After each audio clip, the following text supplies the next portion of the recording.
Let's go. Get on in here, man. You don't want to miss this one. I told y'all we were going to deliver. We're going to keep this thing going.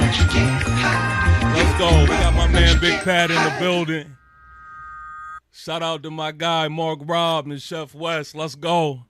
Hold on, man. Hold on. I want to let this be known real quick, man, before we even begin and get into the madness, man. I want to let this be known. First of all, I got to shout out each and every new subscriber. Y'all have been showing y'all ass, man. I just made a post on Twitter just saying how happy I was to reach to the 800 subscriber, milestone. That was 2 days ago. I said that. I wake up today and we are knocking on the door to 900. And y'all already know, if y'all been tuned in, y'all know that I'm on the road to 1K, man. So before I even said anything that we're going to get into, I have to shout y'all out because y'all definitely have been just doing y'all thing. And so giant salute to each and every one of you that's been tuned in. But now let's get into the proceedings, man. We got the Black Bear Podcast, man, in the building, man. Fellas, how y'all feeling? Let the people know, what y'all got going on your way, where they could, find you at, all that good stuff, man. Talk to them. Look, man, it's the Black Bear Podcast. Like you said, I'm your host, Mark Robb, of the show. My co-host to the left of me, Chef West. We go live every Sunday during the off season, and then when the season roll around, we do post-game shows and pre-game shows every week. And you can find us on Facebook, YouTube, Twitter as well, man. So you just come in here to talk ball. Before we keep going, though, I do want to just acknowledge what you just said, because I saw your subscribers like a day ago, and it's crazy. You right? ain't lying, man. Hey, it shot up in a day, like man, big time. So congratulations to you. I appreciate it, man. It's definitely your grind. You know how that go, man. And of course, man, we got a familiar face. Y'all already know who it is. It needs no introduction, man. We got Big Pat in the building. Big Pat, how you feeling, man? Talk to him. I'm feeling good. I just got some good news. My brother's almost at 1,000 subscribers, Come man. on, I told man. you to keep grinding. It was going Come to happen on, when man. you was Yes, at sir. 200. And when I seen, I was like, oh, yeah, he finna blow up. This is Giants content right here, man. Keep going, man. It's a blessing to see people that you involved with, man, grow. I mean, I've never been a hater or anything. I want to see you at 5,000 real soon. So, man, it's a blessing to see people that you roll with progressing, man. It's dope. Nah, I tell people all the time, it says TP Way the Giant, but it most definitely wasn't just TP Way the Giant, man. It definitely took, a community type thing, man, and support to get me from 5 subscribers to here. So yeah, I definitely, shout out to everybody, every single person that has helped with that, man. But anyway, let's get that out of the way, man. I want to get into the madness. I want to get into what we come in to get into, man. This is the second episode of my off-season preview show, man, that I told y'all I was going to deliver. The first show was with the Minnesota Vikings. Week 10, we have the Chicago Bears. So, of course, we have the Black Bear Podcast. Now, I got a little something for y'all, man, but before I even get into that, I just want to ask this simple question just to get a kind of, basis and an idea where y'all head is at. How are y'all feeling right now going into this season? Like, are y'all on a high horse? Are y'all just, taking each game one by one? Are y'all like, y'all don't expect anything? What is the expectation for y'all going into the season before we even, take it there? You want me to take it, Wes? It's up to you. You know me. I don't mind going first. Go ahead, take it. I mean, from last year to this year, being Bears fan, like Robert Terry, last year I was elated. I was, off the sauce. I was just ecstatic. The Caleb thing coming in, just everything like it was changing. Just, just having, the kind of roster build out, kind of like we be doing something. And I probably, like I said, I probably stepped on my own toes. But this year, I expect big. I expect big because I expect responsibility. at this point in time. Okay. Not just talent, not just who's on the paper, right? Who's on the roster. I expect this staff that we got now, which is the big part of what's this year changed for us, not the players. Most definitely. Pat, I wanna show you something real quick, man. I want to show you something real quick so you kind of got an idea, man, of what we dealing with here, man. This is what made me reach out to these guys right here. I want y'all to listen to this real quick. Is it a clip? Oh, it's definitely a clip, man. Y'all sit back, relax real quick, get some popcorn, drink what you drink, and I want y'all to listen to this, man, because we going to get into this right here. Week 10, New York Giants come to Chicago. Russell Wilson or would Jackson Dart be starting? I don't think it matters, but Malik Neighbors. I don't know if y'all feel like we got the better wide receiver in that deal, not deal, but in that pick when it comes to Rome Odunze and Malik Neighbors. They also got Abdul Carter in New York. Now he's not a part of that 7 of the top 9 sack leaders, but he's a dog in his own right. So I'll be greedy. I'll kick it off again. Win. I don't care if you got Jameis, Russell, Shador. If you were to pick him, I don't look.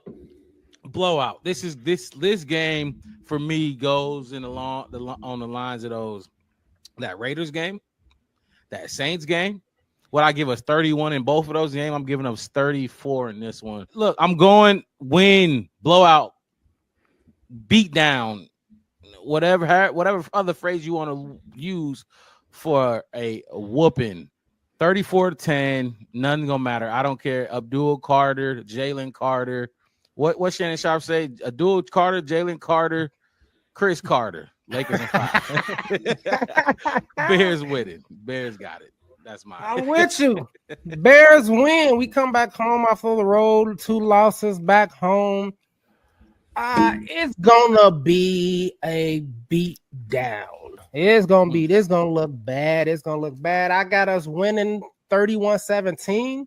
That 7 points that they got is gonna be dirt points. End of the game, ain't really nobody playing. It's Zay pretty Frazier much over. Zay Frazier go get some tick. That's what Zay Frazier. Yeah, he gonna get his hands on some balls, some back down passes and stuff. I think that's what we gonna be. It's gonna be a little bit chilly out there, and I don't think they got it.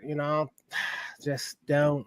We gonna beat them down. Rome gonna have a better game than he has to. So yeah, that's what I'm going. 31-17. Y'all can get a scrub B-tub touchdown at the end, and then we just go run out the yes. It is so much to pick from that, man. It is so much to pick from that. I don't even know where to start. But I'm gonna just start here. Y'all wholeheartedly believe everything y'all said in there, huh? Ain't no lie. Man, that's the crazy part. Ain't no lie. What I say, Jalen Carter, Abdul Carter, Chris Carter. Sean Carter. Look. Here, this is the thing.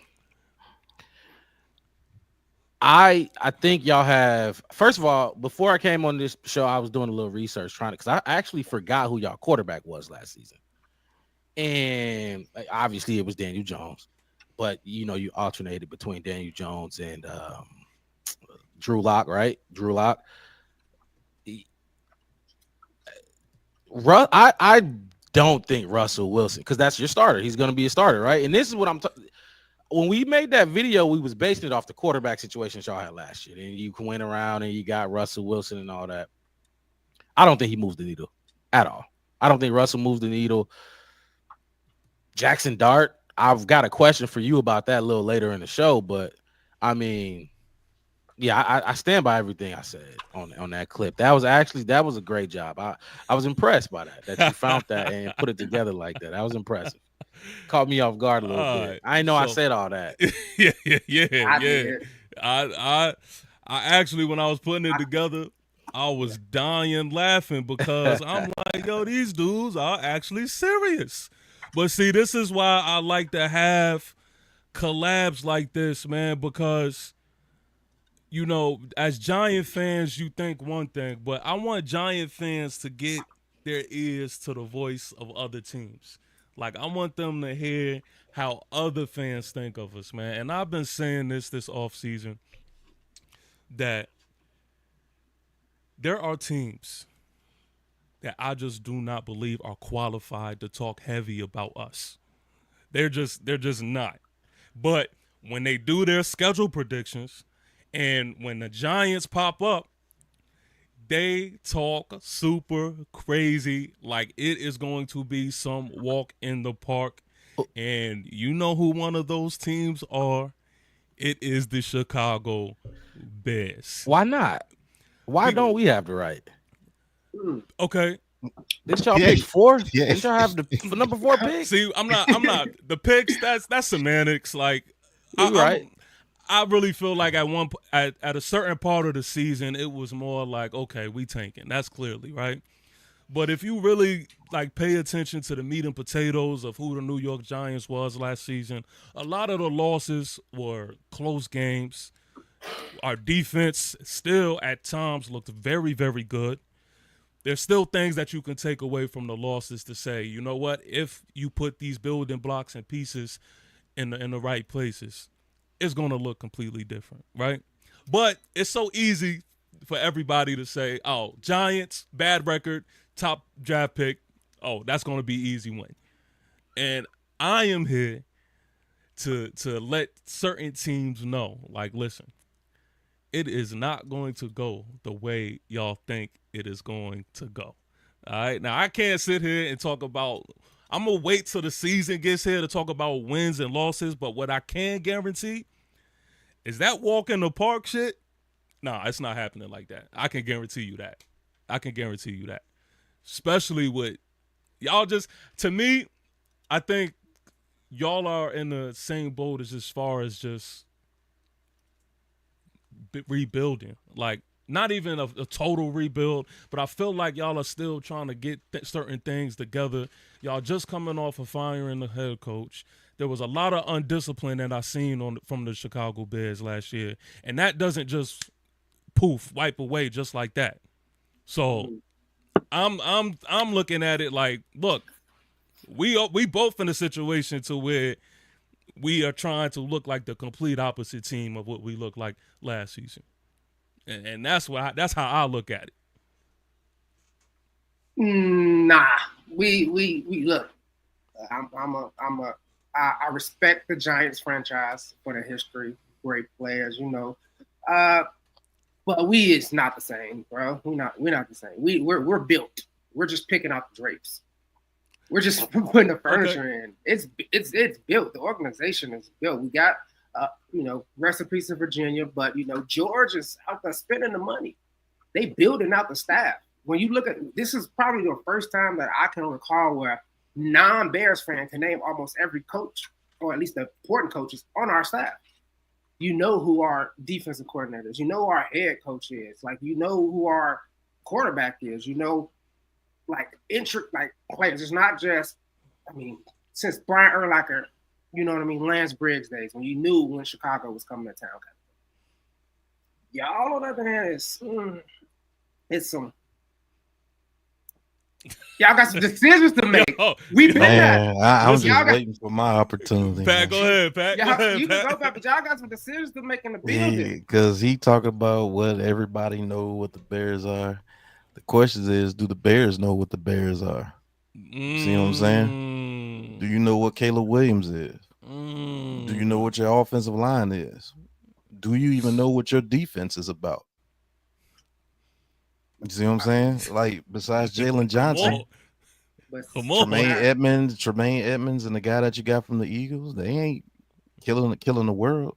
I like Sweat, but other than that, was your defense dominant last year? Our defense was injured last year when we lost. Was your defense dominant last year? Because you just said everybody know it. We just putting up curtains. Where we built. No. Do you even know if this offensive line can gel together? Because there's a whole brand new offensive line that you paid for. This is not homegrown. Do we even know what Caleb Williams is about?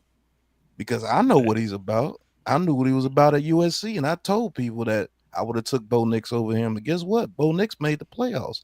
He didn't. Sean Payton made the playoffs, Pat. Bo Nix played his tail off last year. So, look it I up. apologize. I had some connection issues. I'm glad you're bringing up quarterbacks. I was hoping we waited for the quarterback talk because just like you said, TP, you hate when teams, get the schedule and they talk about your team and they ain't got no right to talk about the team. If we gonna talk about quarterbacks, y'all damn sure ain't got a right to talk about a quarterback. Because are we hitting the update button? Are we talking about a quarterback, or am I asking a question about your quarterback? You already know what our quarterback situation is. Everybody in the world knows what our quarterback situation is. We never said anything about the quarterback position. You did, because you have the hot shot number 1 pick, right? We do. And did you? The tone of voice you're using, you're implying that he played bad last season. Oh, I didn't say he played bad. I know what he is. I wasn't excited. I know what he is. I know exactly what he is. He's a guy. He's not a leader, and he never will be. He's not a leader. How do you know that? No. What do you mean? How do I know that? Every good team that he played at USC, they got smoked. Every time y'all needed him last year, he went into a shell. Remember, this is the same dude that cries just about after every loss. You do know that, right? But let me ask you this. Y'all really y'all serious about having Caleb Williams over Russell Wilson right now? Absolutely. Yes.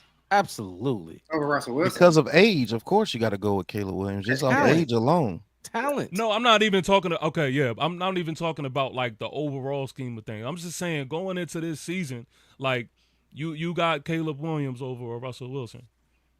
Yeah. Why is Russell Wilson a Giant? Because he's a veteran quarterback that. How many years did you give him? How many years? We got him 1. Yeah, you got a 1 year. You see what I'm saying, right? He got a 1 year deal because he's a 36, almost 37-year-old quarterback. I wasn't even going to talk about Jackson Dart. We really don't have to because I'm not expecting to seal. Oh my! I'm not gonna say expecting. I don't want to see Jackson Dart this year. So I do got a question for y'all, fellas. Then, y'all, did y'all want Shedeur, or you're happy with Jackson Dart over Shedeur?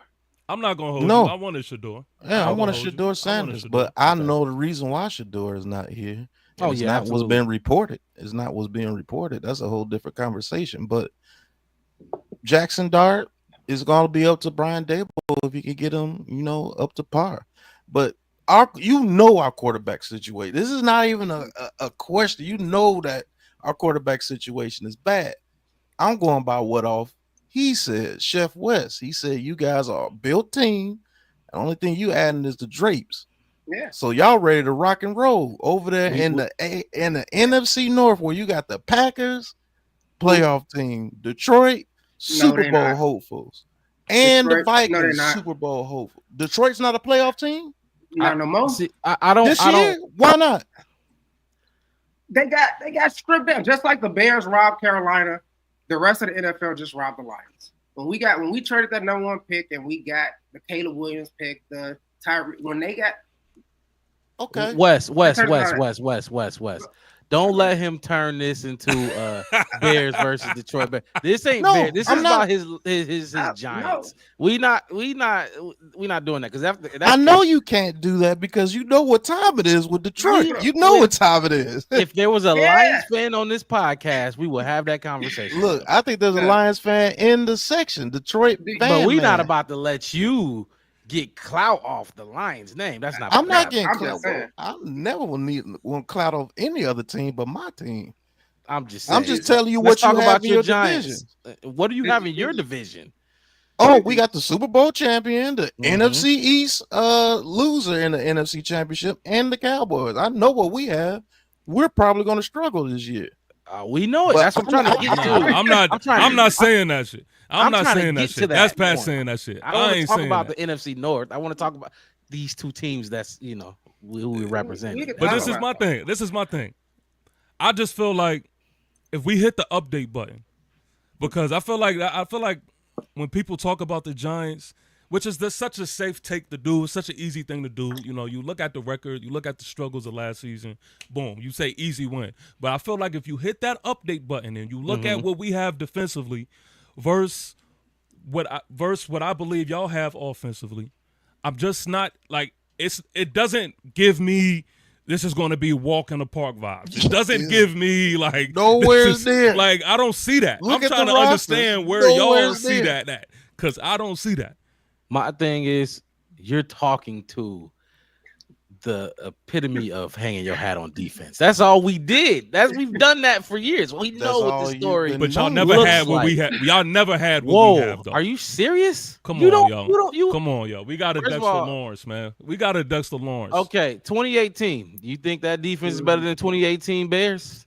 I won't even go that far back. Khalil Mack, Akeem Hicks, Jalen Johnson. Oh, that 2018 Bears defense was amazing.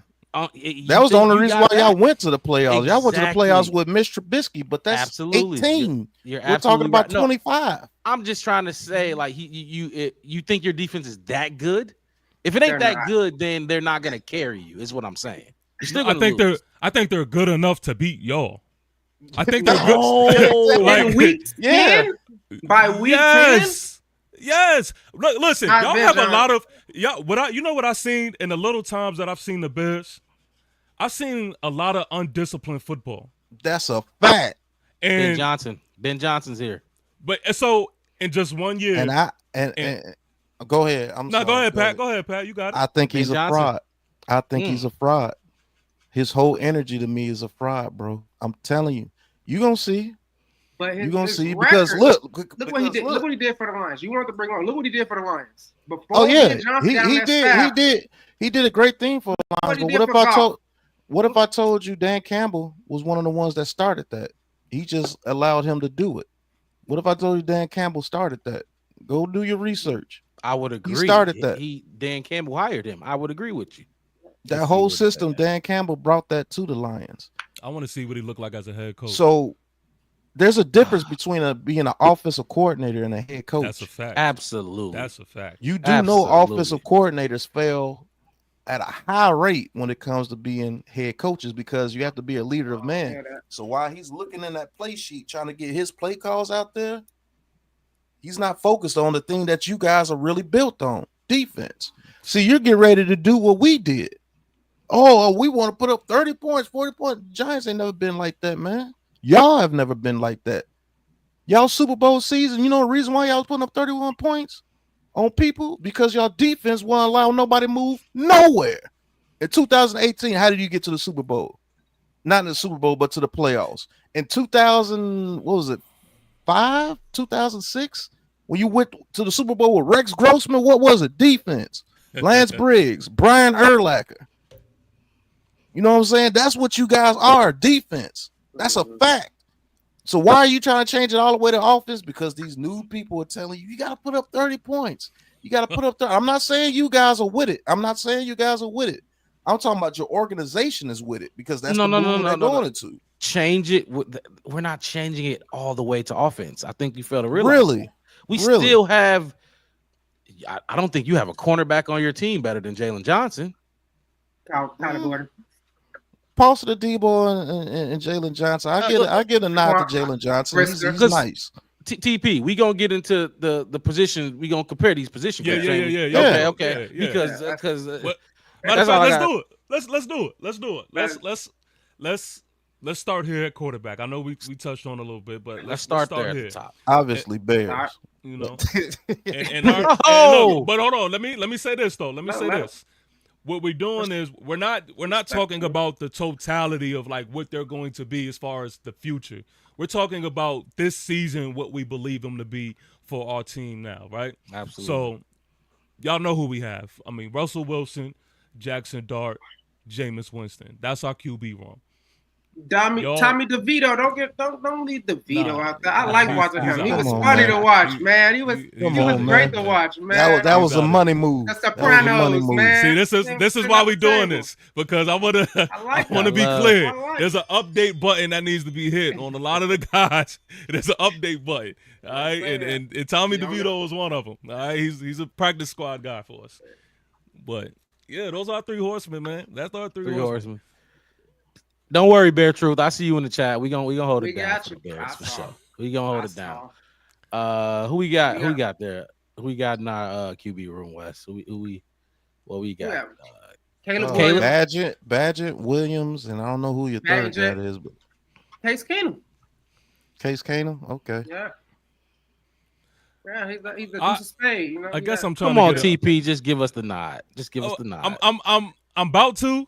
Okay. But I do want to get a clear understanding as to like, if y'all get this one, is it like y'all really think Caleb Williams is like that, or are y'all comfortable with him? Like, I'm trying to get a gauge of like how. I don't want to overhype Caleb Williams. That's my only thing. Like, where are y'all stand when it comes in?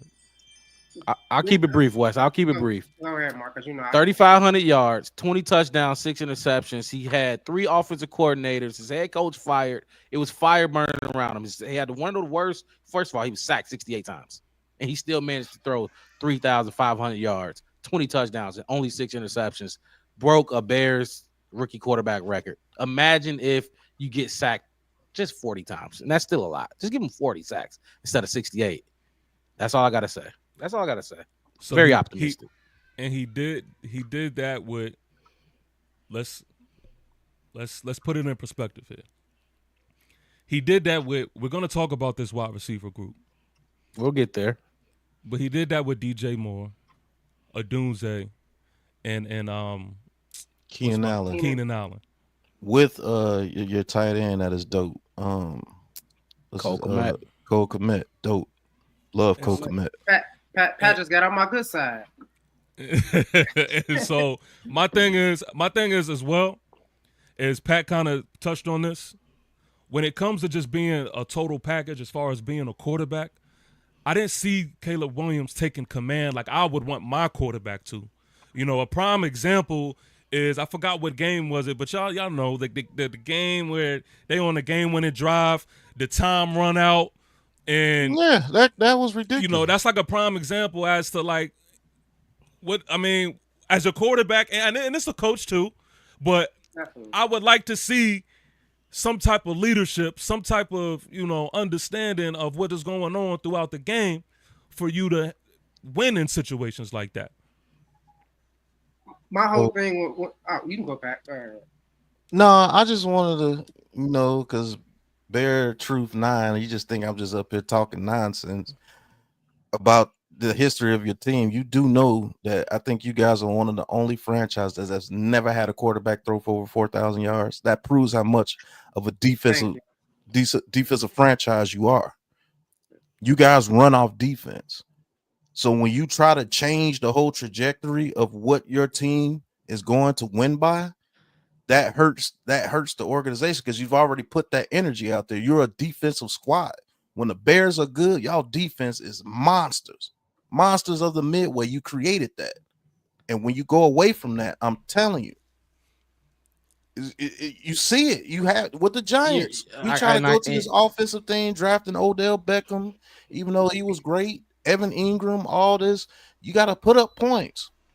Our division is full of defenses that can smack you around all day long. I'm telling you.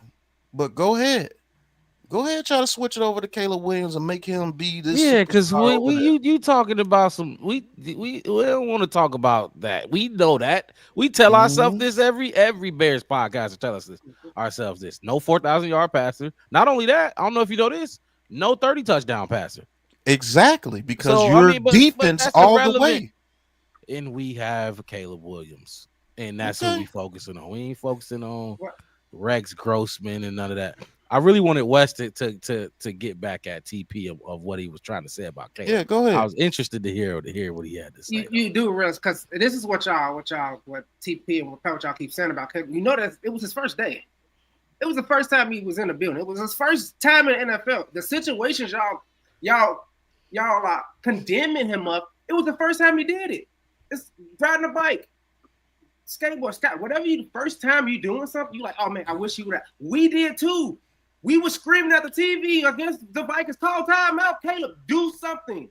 He did it. 3 weeks later, They was gonna put him on the field. He said, "No, we going for it on 4th and 3." 3 weeks later, you're not lying about that. You still, he is learning along the way. Like I said, okay, let's just say he won't be the greatest quarterback all time. He's not gonna be Tom Brady, great, or let's just say that. But if he's top 15 all time, the Bears win Super Bowl. You think Eli Manning was considered top greatest quarterback? He wasn't even better than his brother. But the defense you Giants had, and there was conversations. It was conversation, but Eli doing exactly what he's supposed to do. Mark, it was conversations. I'm just saying he did enough to make it a conversation. When he retired, that's what I said, and that's all I'm saying. Ridiculous. When he retired, he was top 10 in every statistical category for a quarterback. When he retired, he will be a Hall of Famer. And let's keep it a buck. After that second Super Bowl, the Giants did him no favor. No favor. But listen, like how Ben Roethlisberger was doing. I want to combat what he said, because we was just about to give it easily to the Bears, man, and I'm glad he said what he said. Because Tyson Bagent would start for y'all. I'm gonna just throw that out there. Easy. I think Tyson for a lot of things. Yeah, he would start for y'all. Not just Caleb, but our backup would start for y'all. I'm just because you about to combat it, TP. So I want you to put that out there too. Who do y'all think Russell Wilson is? Y'all just think he's just super trash, huh? No, he's done. He did come off a playoff season last year, which your quarterback didn't do. But go ahead. So listen.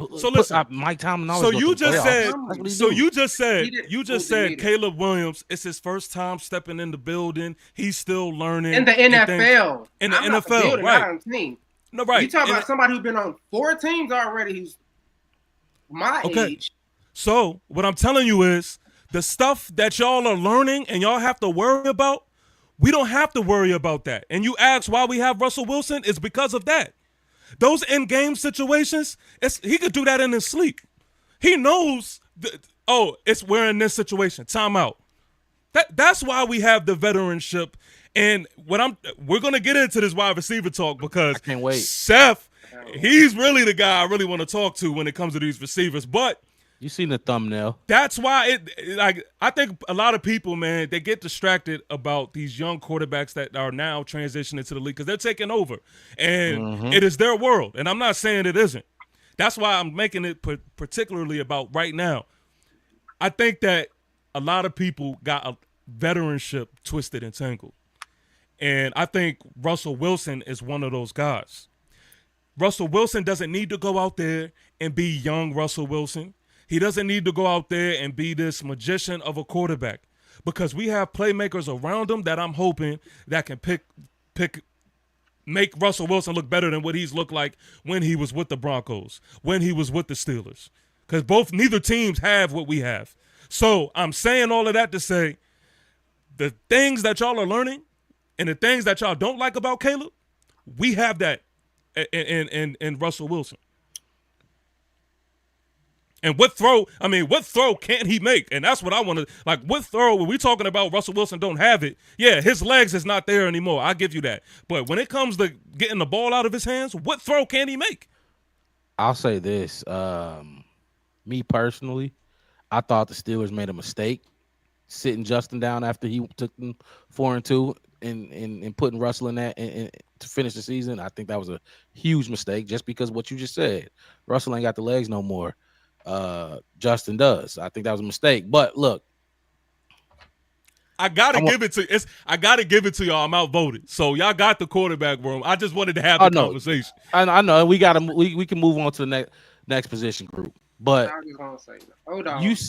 You say you the timeout situation. That's the biggest. That's what we just talked about with Caleb, right? Yeah, like an example. Right, an example. This is football. You saying Russell Wilson he got all of that, he can do all this. Russell Wilson ain't doing it by himself. I don't care what he got. He ain't doing it by himself. Nobody does it by themselves. Caleb Williams had a head coach sitting there, and it wasn't his first year. You're right. You know what I mean? It was not his first year. It wasn't his first season as a head coach, let alone just first year in the league. You got a rookie quarterback. Your coach has to save you from yourself. You're not lying. Now, if Caleb's still doing that stuff at year, whatever, absolutely. even year 2. How about that? I'll just say if he's still doing that, if Caleb's still doing that stuff year 2, I'm right there with you. But to Wes's point, it's first year in the building, first year on that field in that atmosphere, that type of atmosphere. We had coaching issues, fellas.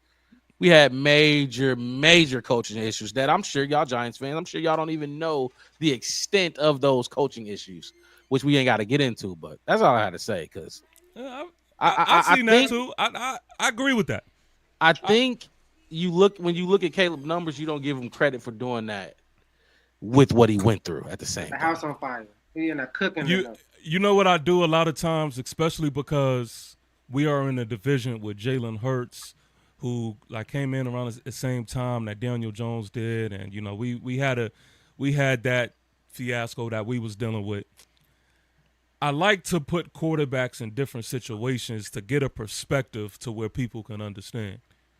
And I do that because I'm thinking in my head, if Russell Wilson had the receiving group that y'all had last year, oh man, what would it look like? Yes. What would it look like? That's what I'm trying to see. Like where were these just horrific circumstances besides the offensive line? Because Pat, to be honest with you, he caused a lot of those sacks too. I'm just gonna be real with you. He was holding on that ball. And you would be crazy. Hey, you'd be wrong, Pat. You'd be wrong. Hey, Pat. listen, I watch film on every team, bro. I'll bring it up for you on the stream live. You will have to live. That is false. That is false. And I will show you, and then I will let you talk to me. I will literally do that. All right. Yeah. All right. So look, we just gonna move on for the sake of time. But I just had to break that one down. I had to break that one down, man. But anyway, I'll get that one. I'll get that one to y'all. But let's get into this, because this is what I really wanted to get into. This should be a good one. Let's talk receivers. I don't watch ESPN. I watch my own field. Receivers. Yeah. Listen, Pat, I don't know if you heard it, because it was kind of like chopped up a little bit. But it is completely disrespectful. Completely disrespectful for them to put Odunze in the same sentence as Malik Neighbors. Man. The same sentence. It's not it. Malik Neighbors is more explosive. He makes more plays. He's just a better receiver, bro. But that's not to say Rome Odunze is trash. He's not. He's a good receiver too. No, but there's levels to this. We got numbers. Rome Odunze is going to be a very We got some numbers. Yeah, pull them up. What was Malik's numbers? I don't know. I think as the bona fide number one wide receiver. We talking but we had Daniel Jones at quarterback with Drew Lock and Tommy DeVito. You got to think. What that mean? What you mean? What that mean? That means he's playing with a lesser quarterback. He has to do a whole lot more. Yes, but they just chucking the ball. Pull up the numbers, TP. Put them numbers up, TP. Here we go, right here. 109 receptions. That's what I said. 1,204 yards. 7 TDs. What's that average? What that say for his average per catch? I can't see it. 11. Oh, we gotta do that too. I gotta do that too. All right, here we go. And let's look up Rome. I can tell you Rome. His last we got Rome. You keep 55 receptions, 779 yards, 4 touchdowns, 5 drops. So he literally almost doubled everything your guy did on a way worse roster. Our third receiver, the guy that did. He was a third option. So, but you asked us to bring up the stats just for us to watch y'all in that category. And he averaged 13.8 per catch. With Keenan Allen on the field. And I mean, do you know what Malik Neighbors would look like if he was the third option anywhere? What are we talking about? Right. If he was, matter of fact, do you know what Malik Neighbors would look like if he had decent quarterback play? Do you know what he would look like? You know how many plays were left out on the field? You ain't lying. Oh my God! Y'all got Malik twisted. That dude could have literally had over 1,500 yards and over like 12 touchdowns last year, bro. Let me say this: Malik is a dog. Malik is a dog in his own right, but he was all y'all had anywhere on that So offense. do you think that makes it easier or harder? The numbers gonna average out. What do you mean? You gonna how many bracket coverages did Roma Dunze It see don't matter. last You year? throw it. How many? What? Say that again. How many bracketed coverages do you think Roma Dunze saw last year compared to Malik Neighbors? How many number one DBs did Malik Neighbors go against in Roma Dunze last year? It does not matter. You throw it to him 10 times, he gonna catch 4. It don't matter. It don't matter. He gonna catch 4 of them. So if he's going against somebody's Jalen Johnson every his week, volume is too high. While Roma Dunze is going against the third and sometimes fourth best corner on the other team, you don't think that matters? Dude, he's all y'all had. I know. Okay, so speaking of all y'all had, because I'm not going to let them get away with that. I'm not going to let them get away with that. Hey, TP, you got to watch my last year scouting of the wide receivers. I'm gonna tune into all of that. Go back. Yeah. I'm gonna go. Yeah. When I brought it, look, okay. Mark even tell you, I put who was my top 3? I had Neighbors before we even drafted Caleb. Before we had, I'm like, I like Neighbors, I like a Dunze, and who went over to I think it's what's the Marvin Harrison Jr. No, nobody cares about him. Thank you, solving race problems. Solving race problems. Thank you. What's his name? Lad McConkey. I like the Lad McConkey. Yeah, I told people about Lad McConkey before last year too. Okay. All right. Well, look, this is my thing. No, and this is my thing though. Before I get it, I believe Roma Dunze can do just as good on the Giants if it was the day was swapped. I'm not saying. Absolutely. And I'm not saying that Neighbors is trash at all. We wouldn't be on this podcast if the we way talk you like that. So basically, you saying Roma Dunze would have been on the same level as a Jamar Chase or Justin Jefferson because that's the path that he's going on. Yeah, you do know that he's a mixture of both those guys. You do know that, right? No, he's Malik. I'm not gonna compare him to no Jay. Yeah, he's Malik Neighbors. He ain't none of that. He's Malik Neighbors. Let's stop. That ain't his dad. All those LSU receivers do the same thing when they get in the league. Look, and this is hard because Neighbors is a dog. Like I said, he's a dog. I don't even want to. This is a hard conversation. Better route running to prop our guy up. Neighbors legit. I'm not. Neighbors is a dog. He's a dog. He's a dog. But see, I would feel like we would have more of a conversation if we were talking DJ Moore and Malik Neighbors. Yeah, I don't even feel like because you could argue something. I don't think this is even a debate. I think Malik Neighbors is clearly in another based class off of what? Based off of what? What he did? You do know that. I'm glad you said that. Go ahead, TP Rock. Go ahead, Rock. I'm gonna say this. I'm not really a big stat guy. I say that all the time. The best test for me is the eye test. I look at the eye test, and I look like how they look like on the field. That's why even when we talk defensively, and I'm sure we'll get into it, when you talk about like an Abdul Carter, I don't look at much of stats as to how much I look at what he looks like versus everybody else. His bag, what he got in his bag. Exactly. So the eye test tells me that the playmaking ability is the range is just out of this world between them two. I think Malik Neighbors' bag is a lot deeper than what a Dunze's is. And when you talk about just Malik Neighbors just having that natural ability, there are some players you look at and you say, okay, you can't teach that. This player was born to do this shit. Malik Neighbors is that. Every time I see him on the field, I say that to myself. He was born to do this. So that, to me, is a superstar caliber and quality receiver when I'm looking at him. And again, this is not a knock on Dunze because I think he will be solid. But I just think, like Pat said, it is definitely levels. And he is on the trajectory of being one of them. One of the Justin Jeffersons and Jamar Chases of the world. He is on the trajectory of that. This ends this whole conversation right here, bro. Roma Dunze is not even the number one receiver on his team. It's DJ Moore. No, if you put Malik Neighbors on the Bears, Malik Neighbors would be the number one receiver. No doubt about it. Fact. He's not. DJ Moore is the number one receiver on that team. No, I'm just gonna keep it a buck. Why is he not? Why is he not? Why is he not? You're wrong. Your whole game plan tells you that DJ Moore is the number one guy on that team. Keenan Allen got more reps than Roma Dunze. No, he didn't. What?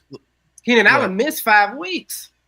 I'm talking about when he's in the game plan was surrounded by DJ Moore, Keenan Allen, and Roma Dunze was the third guy that when you put game plan?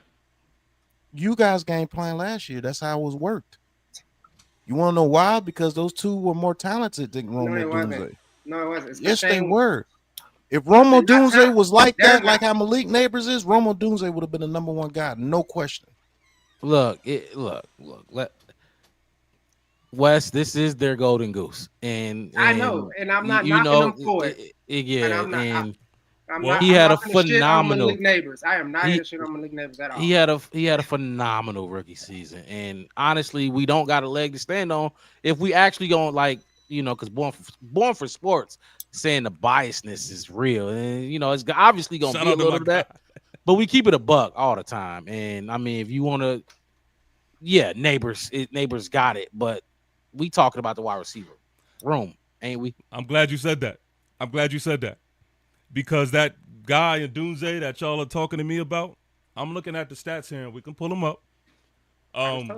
Darius Slayton was pretty much looking aligned where Roma Dunze was. No, don't say pretty much. Was he or was he not? Ain't no pretty much. You got numbers there.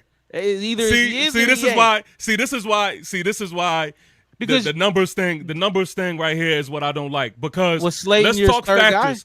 Talk factors. Was Slayton your third receiver?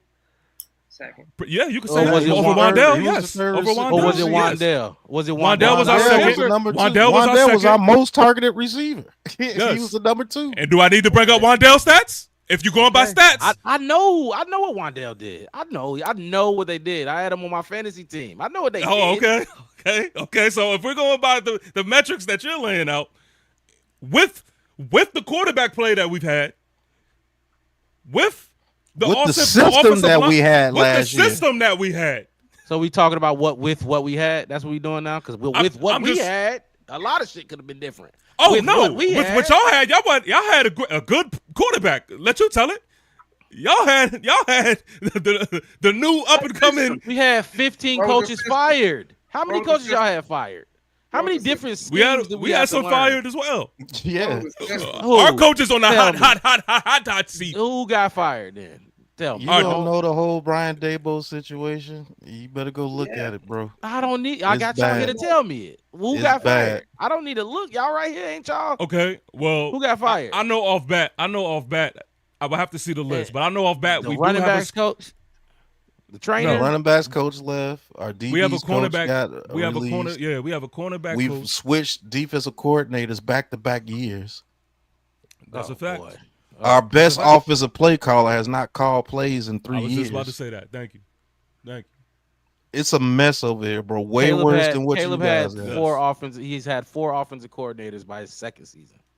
What are we talking about? Ain't even 365 days. Sounds like, damn. You talk about the system. It sounded like y'all are going. It sounded like y'all are going through what we went over. TP, make your point. To make your point, let's stay on track. Make your point on what with the other guys. You finna make a point about. Okay, so I think if we hit the update button, and that's going to be the theme of this whole thing. Yeah, you like that. And correct me if I'm wrong. Y'all don't have Keenan Allen back, right? No. Okay. I like our wide receiver room, and I'm willing to argue about that. I'll give you neighbors. The wide receiver rooms are going to be Neighbors, Slayton, and Wan'Dale Robinson versus DJ Moore, Roma Dunze, and Luther Burden. I do believe will be your guys' third receiver when it's all said and done. I forgot about Luther Sir. Burden. Yes, so sir. Luther Burden is a rookie. Are you going to put him over Wan'Dale Robinson? Yeah, why not? Who is Wan'Dale? Wan'Dale's been established in the league.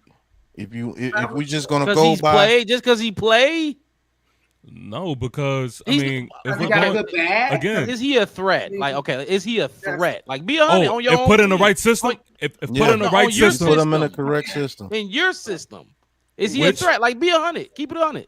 Is he I a don't telling threat? you- know. so I listen, don't if know Kafka's now. calling the plays, Yeah, if Kafka's calling the plays, I take think him. it could be Exactly. different. Okay, Exactly. okay, Who's I'll that take it. solving the race problem?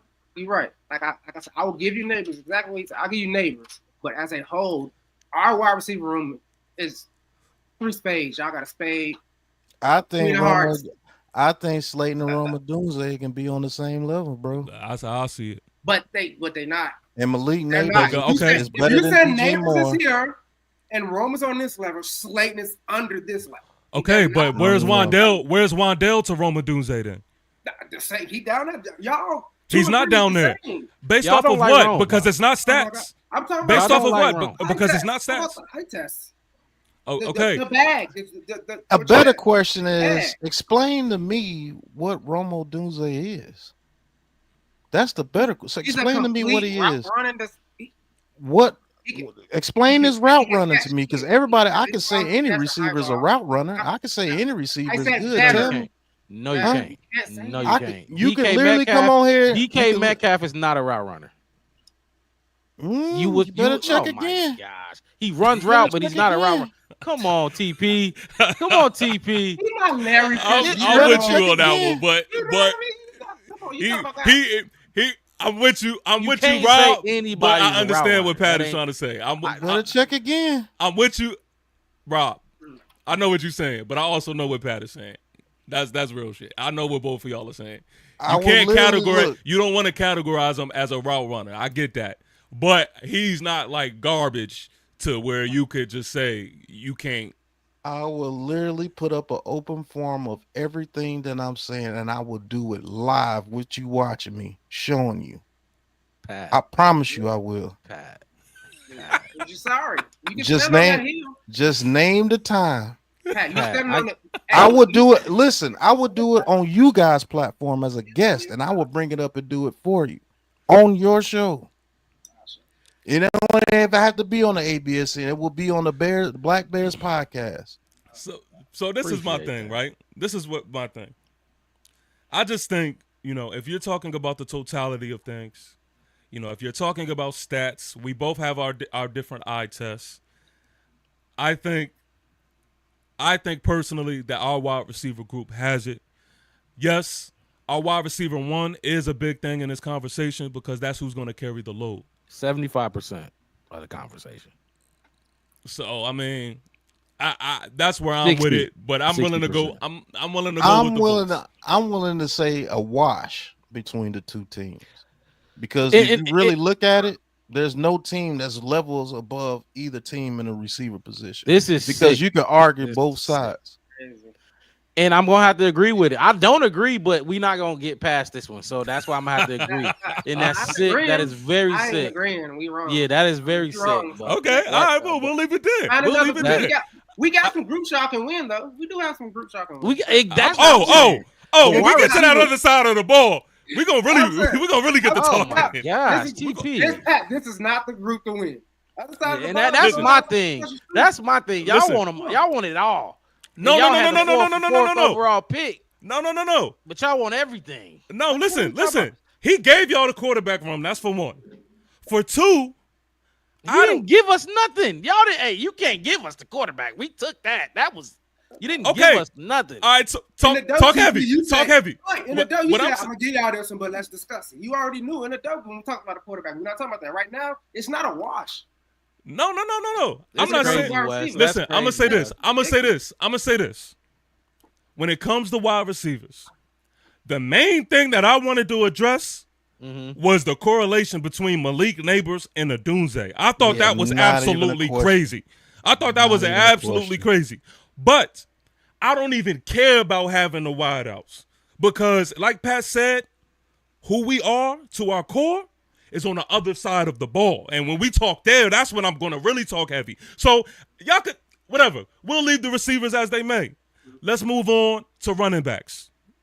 I'll let y'all go first since we took the first two. You want to go into this one? Because this is probably on this side of the ball. It's probably the one I don't like. But they talking about these. Hold on, I know he moved on, but and I had because they talking about these dudes. Be like 1 second, TP. I'll be right back. I bet. Darius Slayton had 573 yards. What are you talking about? We had 3 receivers get over that. 3 get over that. But you're supposed to. He had 39 catches. Rome had what, 60, 50 something? 55. Like, what are we talking about? He's supposed to. But no, I'm saying he come out as a wash. There's no way that's not a wash, and he's not supposed. Like, you know, there's no way that's a wash. No, but I'm okay. So why we? Let's look up Wan'Dale. What did Wan'Dale have? Wan'Dale had 600. All 3 of our receivers had more than your next 2. The only receiver was the Golden Goose. Wan'Dale had 699. Your tight end had how many receptions? He had about, I think, what did I got it written down. My fucking Cole had like 475, something like that. Man, yeah, but look, we talking about the wide receiver. How many receptions Wan'Dale have? 93 catches, and still didn't have more yards than Rome. Right. Still didn't have more yards. It was underwhelming. I'm not gonna go. I'm just playing the stat game. I ain't gonna lie to you. That was an underwhelming 93. I ain't gonna bullshit you. But I will say this. Y'all tried to sneak out the gym. I will say this. Y'all tried to sneak out the gym. No. But I'm telling you, and I knew it because I looked this up before I came over here. I did. No, listen. Listen. What I'm trying to tell you is this. Went for it, Wes. What I'm trying to tell you is this. The factors around it is what I'm saying. Apparently y'all had y'all quarterback. You had 3 wide receivers that can go somewhere and nobody arguably tell them where to go. But nobody tell them where to go. What you mean? But I'm saying, what do you think we had? What do you think we had? Lee James, I just kept on it. We just gonna chuck it to Malik. He's that good. He is. But what I'm telling you is, with the offensive line and quarterback play that we had, watch what it looks like. What Russell Wilson back there? You like Evan Neal? Get the I'm asking. Hey, TP, I'm asking. We didn't get the offensive line yet, yo. You're right. You said pass protection, and that's a first-round pick. Look, we'll get there. We'll talk about that disaster when it's time. All I want to say is I almost gave y'all that tie. But y'all was finna try to rob us. No. I respect your research. Wrong. I told you they was wrong. Rob your what? Wes, you did. And Wes, I told you wrong. The wide receiver room is not a tie, Pat. No, it's not. Mark, you tried to give it to him. I said, no, he's just wrong, but we can't move on. You absolutely right. He said that. He's awesome. He's great. Don't get me wrong. Trust me. What was I wrong about?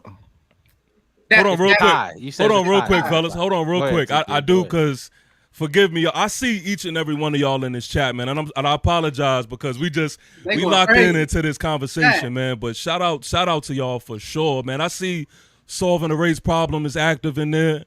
William Horton, I see you, my guy, man. Giant salute to you. Of course, my guy Born for Sports. I see you, and Big Dash. I see Big Dash in here, and I was about to have Big Dash come on here too, man. Shout out to Big Dash. Shout out to all my Aboriginal Sport Networks guys up in here in the building, man. And I definitely want to get y'all a chance to shout out to y'all guys, because I see some Bears guys in here. Ghosts, I see you. I see y'all, man. Giant salute to y'all, man. Please do me this favor, because we not done, man. We gotta go ahead and finish this, man. But please take the time to like this stream. Keep the engagement going, man. I see y'all really talking in this chat, and I love it. But I want y'all to make sure that y'all subscribe not only to TP Way the Giant, man, but please subscribe to the Black Bear Podcast, man. And I tell y'all all the time, don't just limit yourself to just Giant content. Keep your ears to the streets when it comes to different teams, especially teams we are going to play. See what they talking about. Y'all see, this is why I brought them up here, because I wanted people to see how they view their team as well, man. Dope strength. Y'all know how I give it up. I don't have anybody come up here if I don't like their content, if I don't rock with them. So make sure that y'all subscribe to them as well, man. And shout out y'all people. I see some in there, man. Let them know where they could. And please subscribe to the Aboriginal Sports Network if you haven't subscribed already, where we do All teams, all the time, man, and go support the Black Bear podcast, even though they up here talking crazy. But same as ever. Same as ever. I ain't never been clear. They got a dope podcast too. I checked it out. It's dope. Like you said, just go ahead and support the channel. Help us grow too, man. I know my guy TP growing. He growing fast too, man. Growing fast. So Black Bear Podcast, you can find us on YouTube, Facebook, and Twitter. We go live every week, mainly Sundays during the off season. And then when the season starts, we do post-game shows and pre-game shows before every game. So appreciate that, fellas. Appreciate that. Yeah, man. Appreciate you. One word, guys. One word. It's the Black Bear Podcast. It's one full word, no spaces. Yes, sir. Yes, sir. All right. Where was we off? My fault. But I think, Pat, I cut you off. You were saying something. They said they boxed you in on something. Yeah, no, when you left, he started talking to receivers again. Okay. I couldn't leave it alone because that's crazy. Yeah, I know you tried to let him get it. We're gonna talk about this later, Rob. We're gonna let them get away with that. Please, that's why. Y'all got a stud for sure, but that's what y'all got. Y'all got neighbors. Y'all don't even have a wide receiver room. I don't know why y'all want to come up here talking. Listen, what I'm saying is, y'all room is. I'm just not excited. That's all I'm saying. I'm just not excited. And vice versa. Yeah, all right. And I want y'all not to be. Because when Malik Neighbors is running around doing whatever he wants, then I want y'all to be like, all right, man. All right, there is levels. Okay. Look at what Jalen Johnson did to Justin Jefferson. Look what he did to him. What do you have? 57 yards? One catch? We heard that before over on this side, man. We heard that before. Malik Neighbors, they tried to throw everything at Malik Neighbors. We heard it before, and he did them up to it. Y'all gonna need Wardell. Y'all gonna need all the Bills. Guess what? Guess what? Whenever that doesn't work, let's get into these running backs because we're gonna definitely talk about these running backs. So I had to figure out who y'all had because I could have sworn Saquon. Oh my gosh! Go ahead. Oh, I knew that was coming. I knew just like clockwork. I knew a Saquon shot was gonna come. Okay. Before we dive into it, let me ask y'all this question: how did y'all feel about what went down? Because it got broadcasted on the whole off-season Hard Knocks episode. Yeah, I felt it needed to happen. Oh my! They both needed a change of scenery. Okay. He wasn't going to do anything here, and they both knew that. So let him go and let him go be successful, which he did. I ain't mad at him. I just knew it was coming. I would have been pissed. You shouldn't have been to the division, but I knew he needed to leave. Honestly, I thought he was going to go to you guys because you guys were offering him the most money. We tried. Only thing he knew what he wanted. Only thing is this, and Pat, I agree with Pat 100%. I think, it's easy for people to be like, "Oh, Saquon left. He went to the Super Bowl." That wasn't going to happen here. You know, it wasn't. And at the end of the day, I will. The only thing I would change with Pat and me is because I'm like the super fanboy type, right? I am mad at Saquon because I don't like how certain shit was handled. I don't like the whole setup of it all, and I really kind of got the feel of Saquon being the fake humble type thing, and it wasn't like it was a true farewell and respect when he left the Giants. I didn't feel that, and so from that aspect, it's kind of like it's low key beef, but I'm not thinking about Saquon. You know what I mean? Like my focus is on his team and getting better. Do you think he had a right to use like y'all tried to nickel and dime him and kept nickel and diming, and we offered him almost the same exact contract he got from the Eagles. He deserved. He turned down 6 contracts from us. We did. Only thing he got was more money guaranteed, and that wasn't even that much more. You paid. He wanted to leave. You paid Danny That had Jones. nothing to do with Saquon Barkley. They went to Barkley first. They went to Saquon Barkley first. That had nothing. Everybody brings that up. That had nothing to do with Saquon Barkley's contract. It was disrespectful. They signed Dexter Lawrence after that. They signed Andrew Thomas after that. They signed like 3 other people after that, bro. That had nothing to do with that. He just didn't want to be here. Both sides had a play in it. Which I understand. But as a fan of a team, everybody trying to make it seem like they just did Saquon Barkley so wrong, and he didn't want to be here.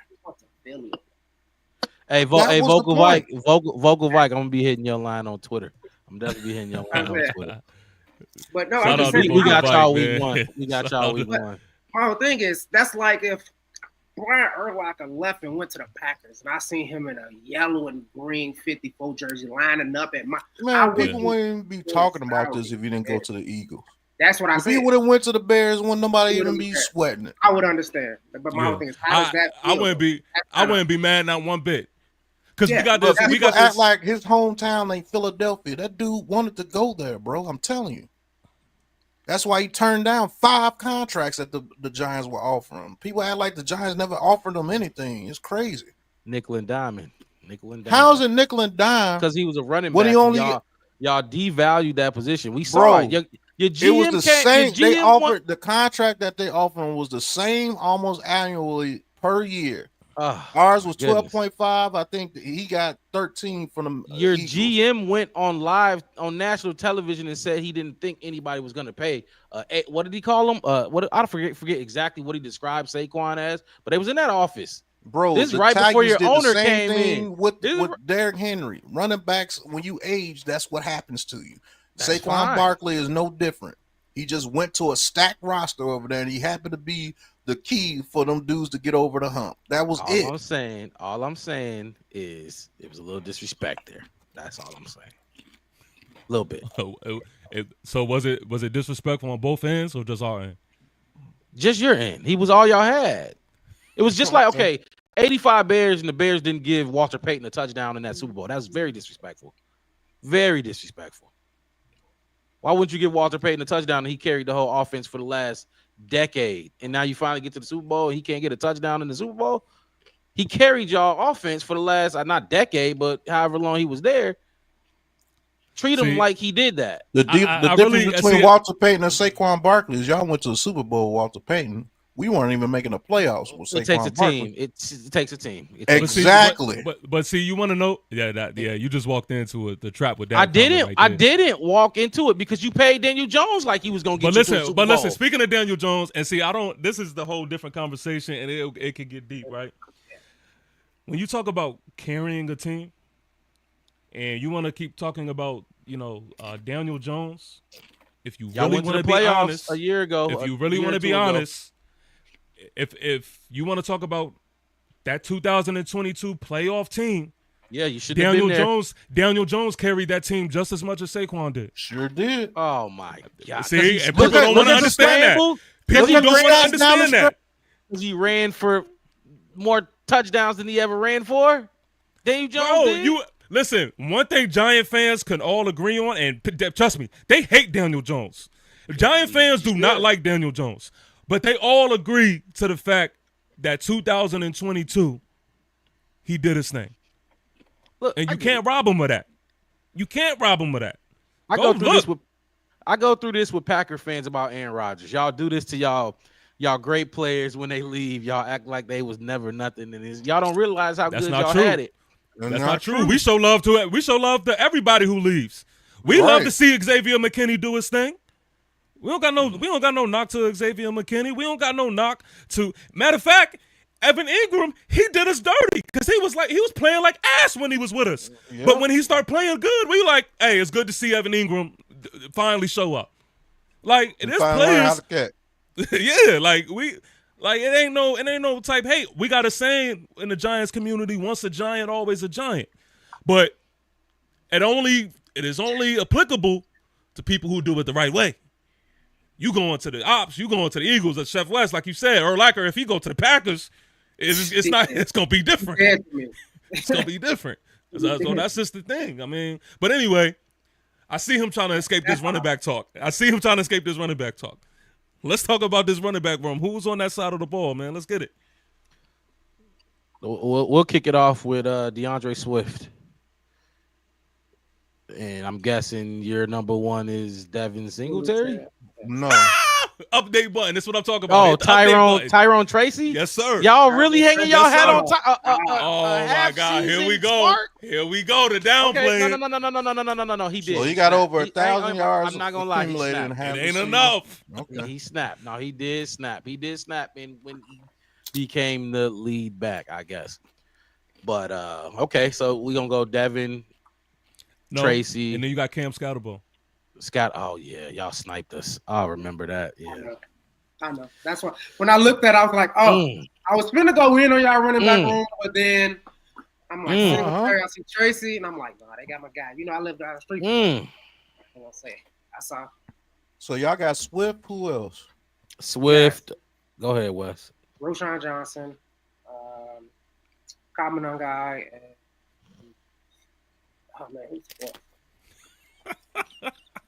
we got so many running backs. I don't want to put Travis Homer in there. He is a running back, but he don't play running back. I just had the picture up. But yeah, Swift. So can we get a green check mark on this? Yeah, right. Yeah. Like we don't even gotta waste too much time. Like, look, Pat. Hey, Pat. Look, you was clawing and scratching for that wide receiver. We can't claw and scratch a little bit.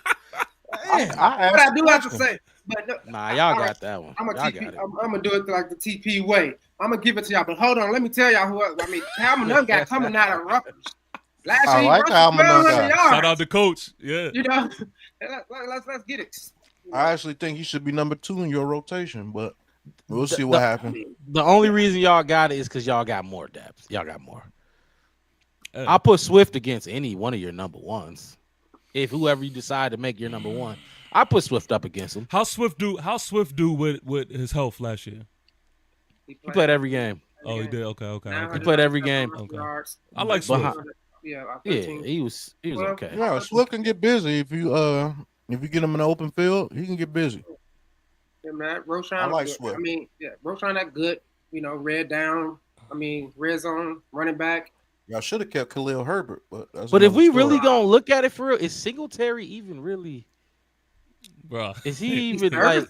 Yo, see, when it comes to Singletary, I be defending him all the time, man, because last year, right, he kind of killed us, right? He fumbled the ball a lot, and I ain't gonna lie about that. I had him on my team too, but as far as he run the ball well at times, man, and I think people kind of like overlooked that period of the season when he was looking all right. So I understand the hate when it kind of came to Devin Singletary, but I also challenge people and give it a little pushback to pay attention to like that first few games and how he looked, because he was looking good, man. Just you can't have your running back fumbling the rock, so you can't really defend it too heavy. But if he cleans that up, in which he doesn't have a record of fumbling the ball. If he tightens that up, I like Singletary. I hear you on that. He's solid. It's just, like I said, it's not. If we had to kind of call something a wash in a way, this kind of could be the room when you really look at it. I think a lot of y'all got some solid running backs. Trust me, I like a bunch of y'all running backs, and especially like Cam Scatterbo. I was counting the table in the draft. Like, I live in Arizona. I'm 5 minutes from Arizona State University. I've watched him play 3 or 4 times last year. So y'all got some guys in there. We don't got no world beaters, but y'all got some guys. But like I said, I gotta stand on 10. Just like the CS Tower. You know what I mean? I gotta say, Kyle Monangai ain't fumbled in 3 years. Swift, like you said, get busy in the open field and can catch the ball as well. Like I said, Roschon Johnson, within 15, 20 yards of the end zone, I think before he got the concussion thing going on, I think it was 100% every single time. Swift got us down there at the 15-yard line. Roschon put it in. And then Shane Warren lost his mind, and he handed it off to a fucking center in Washington. And I was in Washington, I was in D.C. in the stands when they handed it off to a fucking lineman. And you got healthy Roschon Johnson at this point. That's why when you talk about like what our offensive was, the system, whoever was driving the bus was.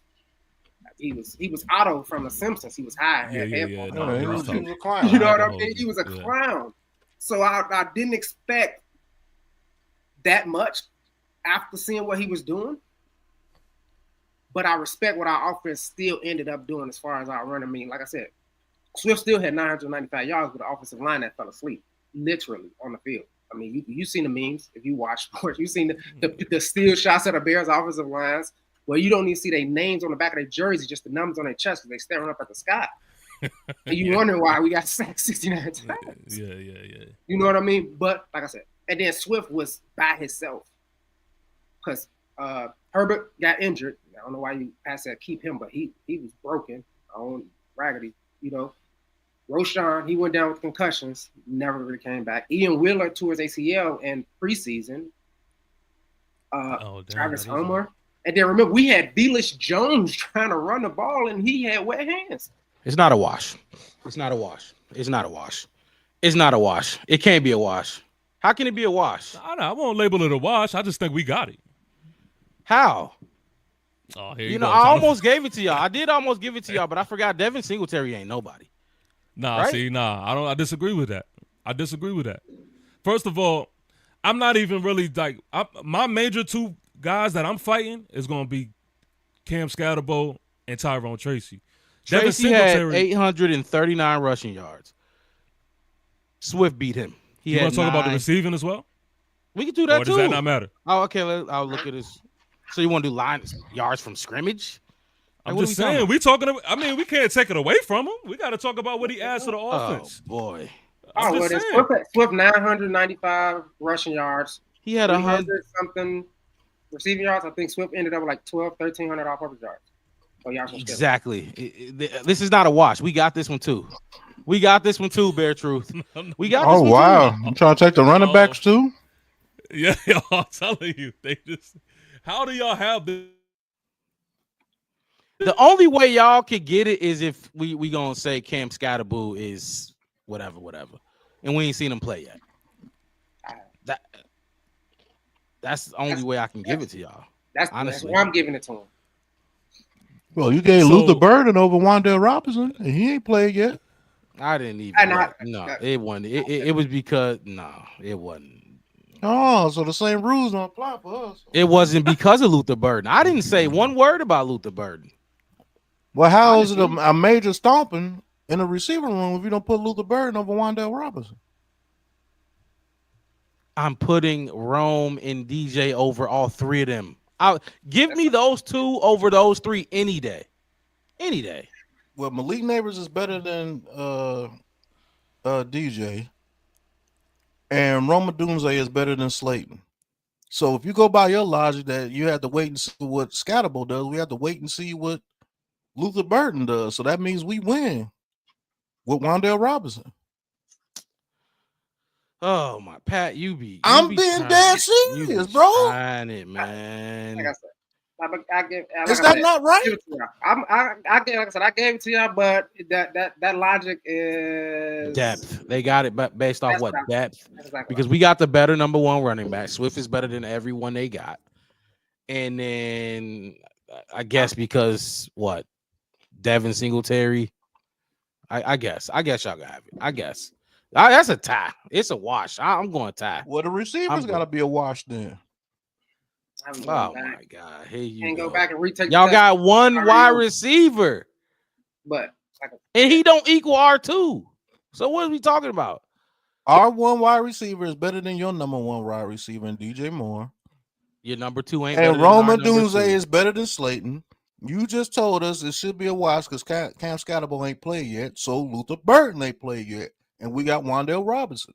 It's the room. We not doing 1v1s. That's not what we doing. That's the Our room. That's what I'm better saying. Than yours. Hey, see, Pat, you gonna claw and scratch. You on mute, TP. You muted, but look, I like you know how I lost the quarterback room is the same way you losing this one. All right, Chef gave it to us. No. I either look, y'all can have it, but I'll go wash because. But I guess y'all can have it. Y'all can have it for sure. Let's you know. Like I said, I'm a Roschon Johnson guy. He'll tell you, but And Neighbors is much better than DJ Moore.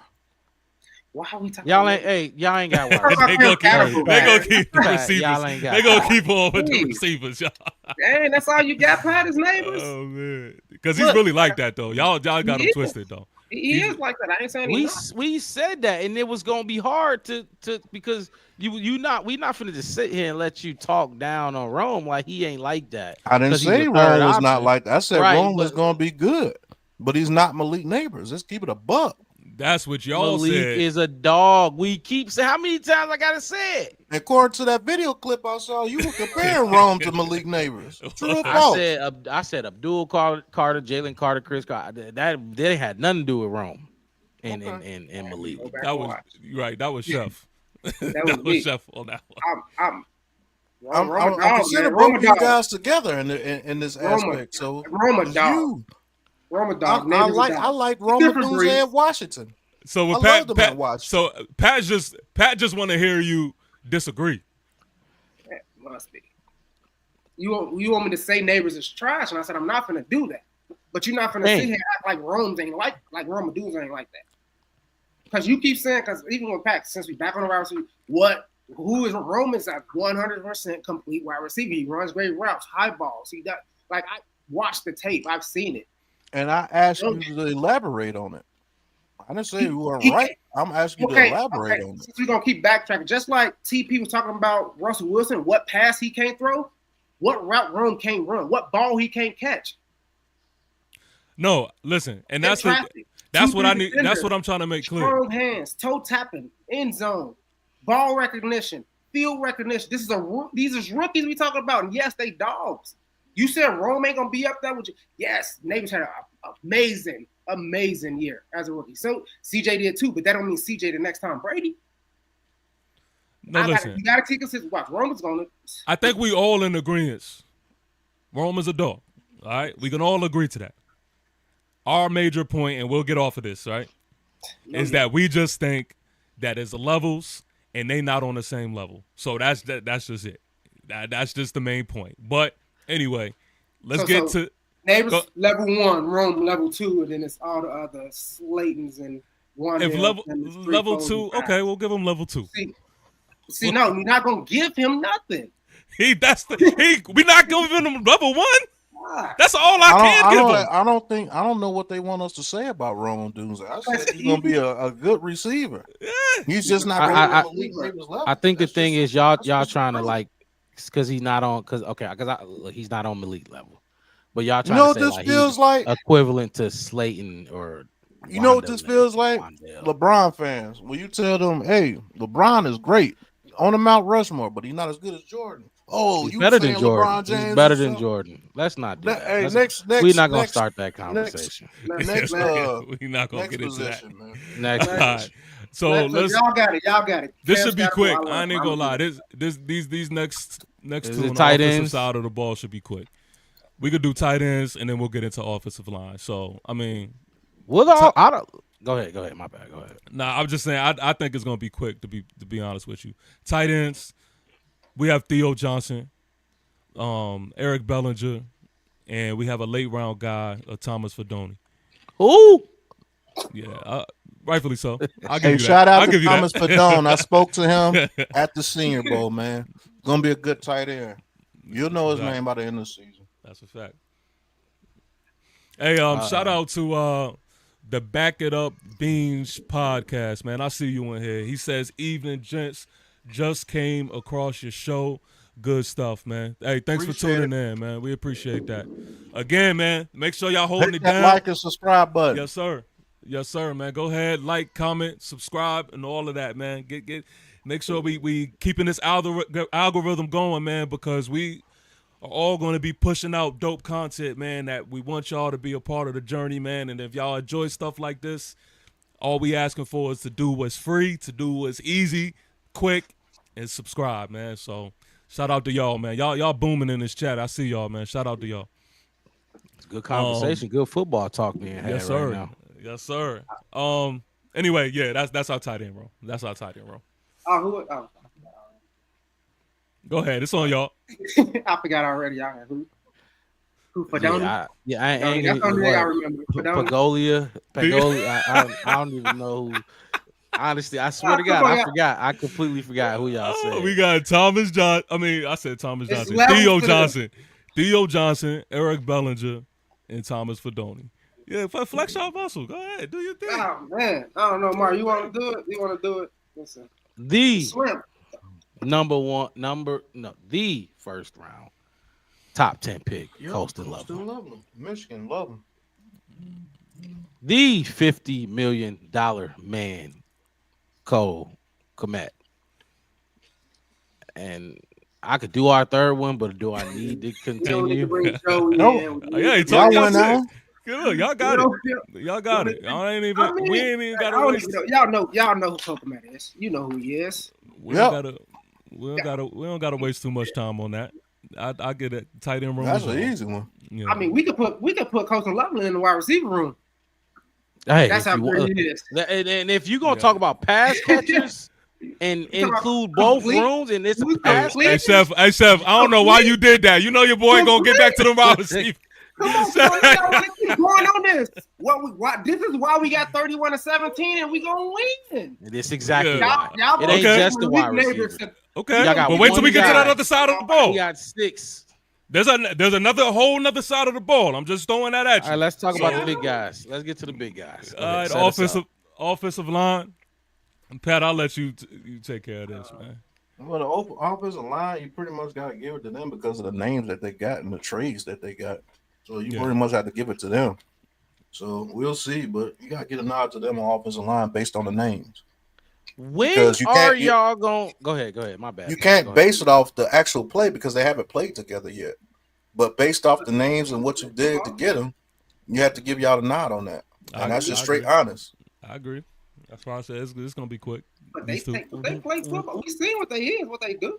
I don't care what. Football is about chemistry. You can have a superstar at every freaking position, but if they don't have no chemistry, they'll look sorry together. Absolutely. I've seen it happen too many times. I'm just wondering, when are y'all gonna show me something that let me know? Oh, okay, I was wrong about the.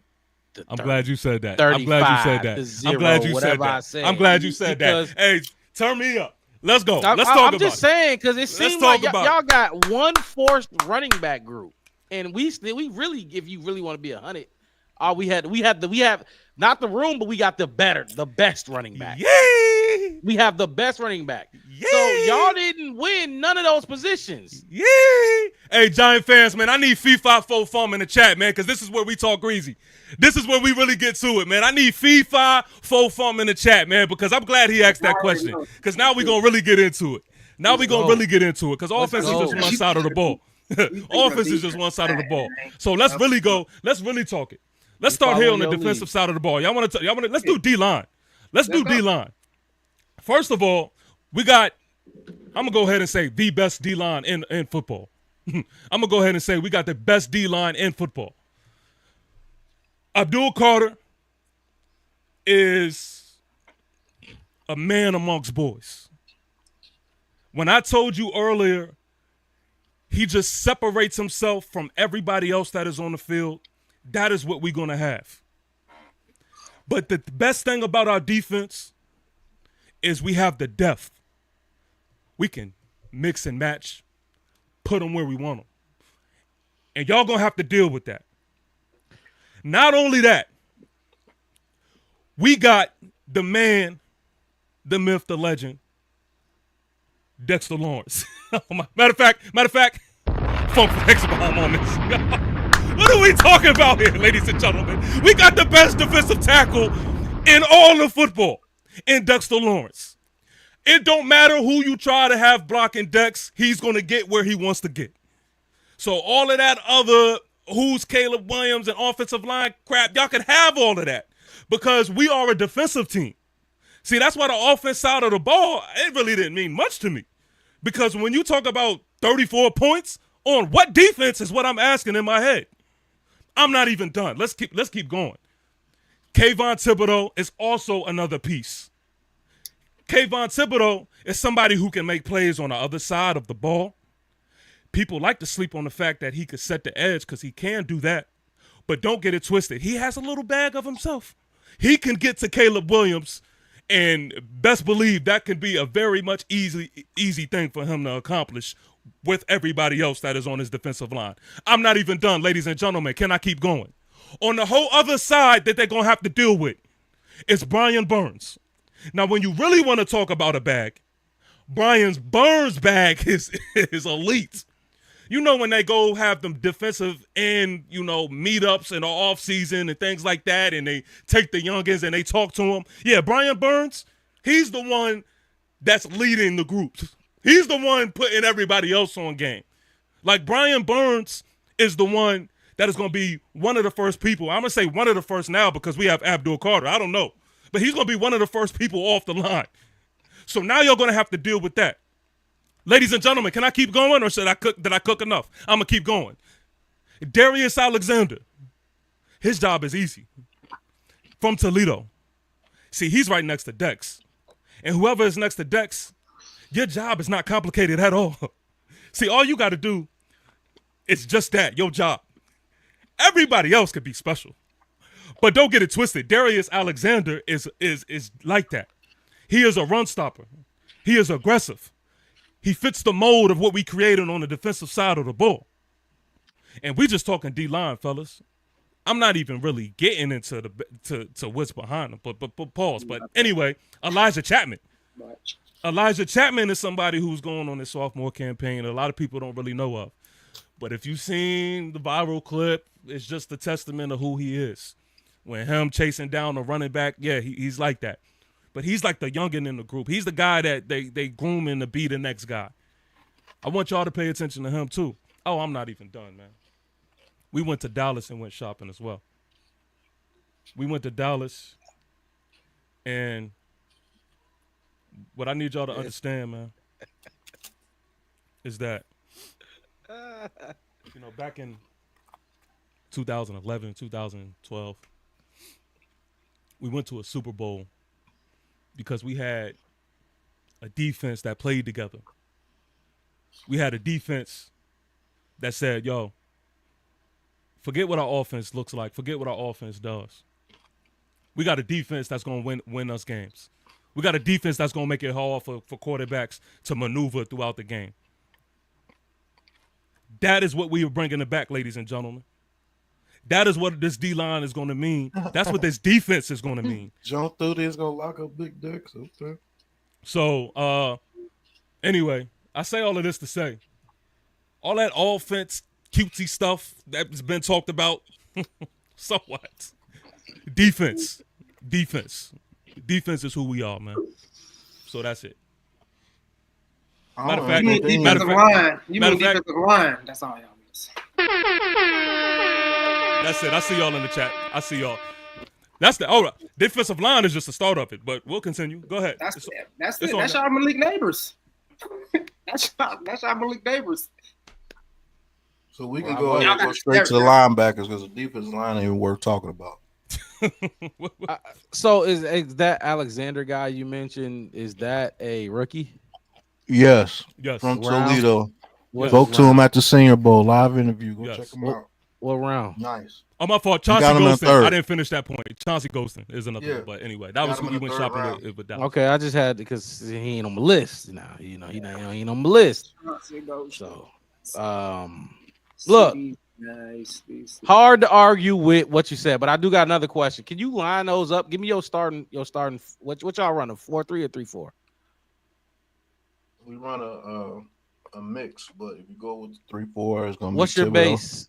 It's okay. The base is the 3-4. Okay. Can you give me? Well, Tennessee changed it to the 4-3.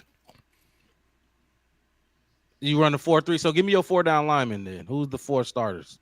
Who just started? Thibodeau, Golston, Dexter Lawrence, Brian Burns. You got Dual Carter, Bobby Okereke, and Micah McFadden. But it's better than anything your front seven can throw up there. Keep it a buck. All right. So you got Brian Burns, edge. He's an end. Yeah. In. You got Dexter Lawrence, D tackle. Mm-hmm. You got. I'm assuming Abdul Carter gonna start. Yeah, right? Y'all, he's one of the off linebackers. So he's gonna be on the. He's gonna be an end as well. Then, right? That's what I'm guessing. You can move in the end. You can move in the middle. Who's the other big guy in the middle? Who's y'all other big guy in the middle? Next to Lawrence. Chauncey Golston right there. He's next to Lawrence in the middle. Mm-hmm. Okay. Well, we can switch to many different people, but we're just gonna say Chauncey Golston. I just wanted to get that clarified. Look, y'all got a D line. Y'all got a unit. Not only is y'all starting unit legit, y'all got some guys because seem like Thibodeau coming off the bench. So it all depends on how you run your system. Those guys could play together. Right, but like I was asking, that's right, but they're not. That's why I asked what scheme y'all run. But anyways, like I was saying, y'all got depth. Y'all got rotational pieces. Like if somebody say Carter or two, whoever starting, need a breather, you got another guy to come in. So everything you just said, TP, I wouldn't. You ain't need all the drops, the all that. I wouldn't go that far.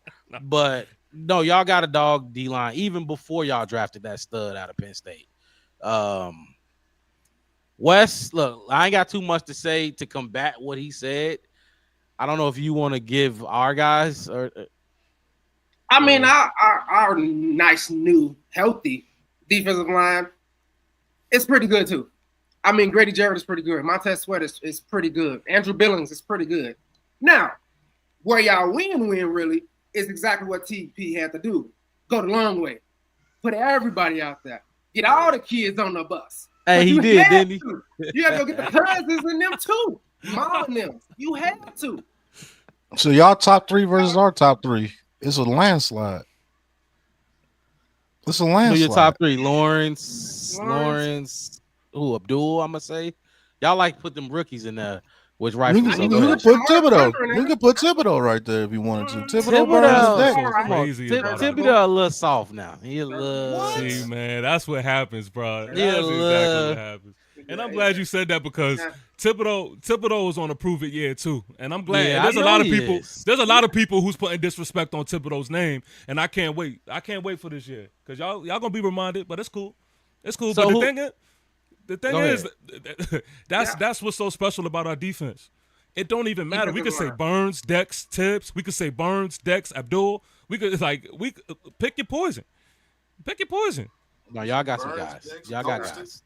Yeah, Chauncey Golston, like pick your poison.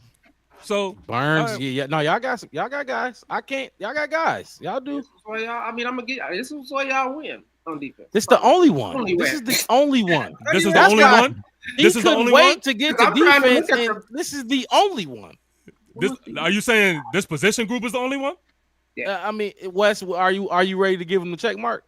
Oh yeah, I'll give him a check mark. Yeah, the check mark was there from the very beginning on that. The check mark was there before. When I said Dex, the check mark was already there. Y'all should have did the same thing we did with the offensive line or the tight ends. Go ahead.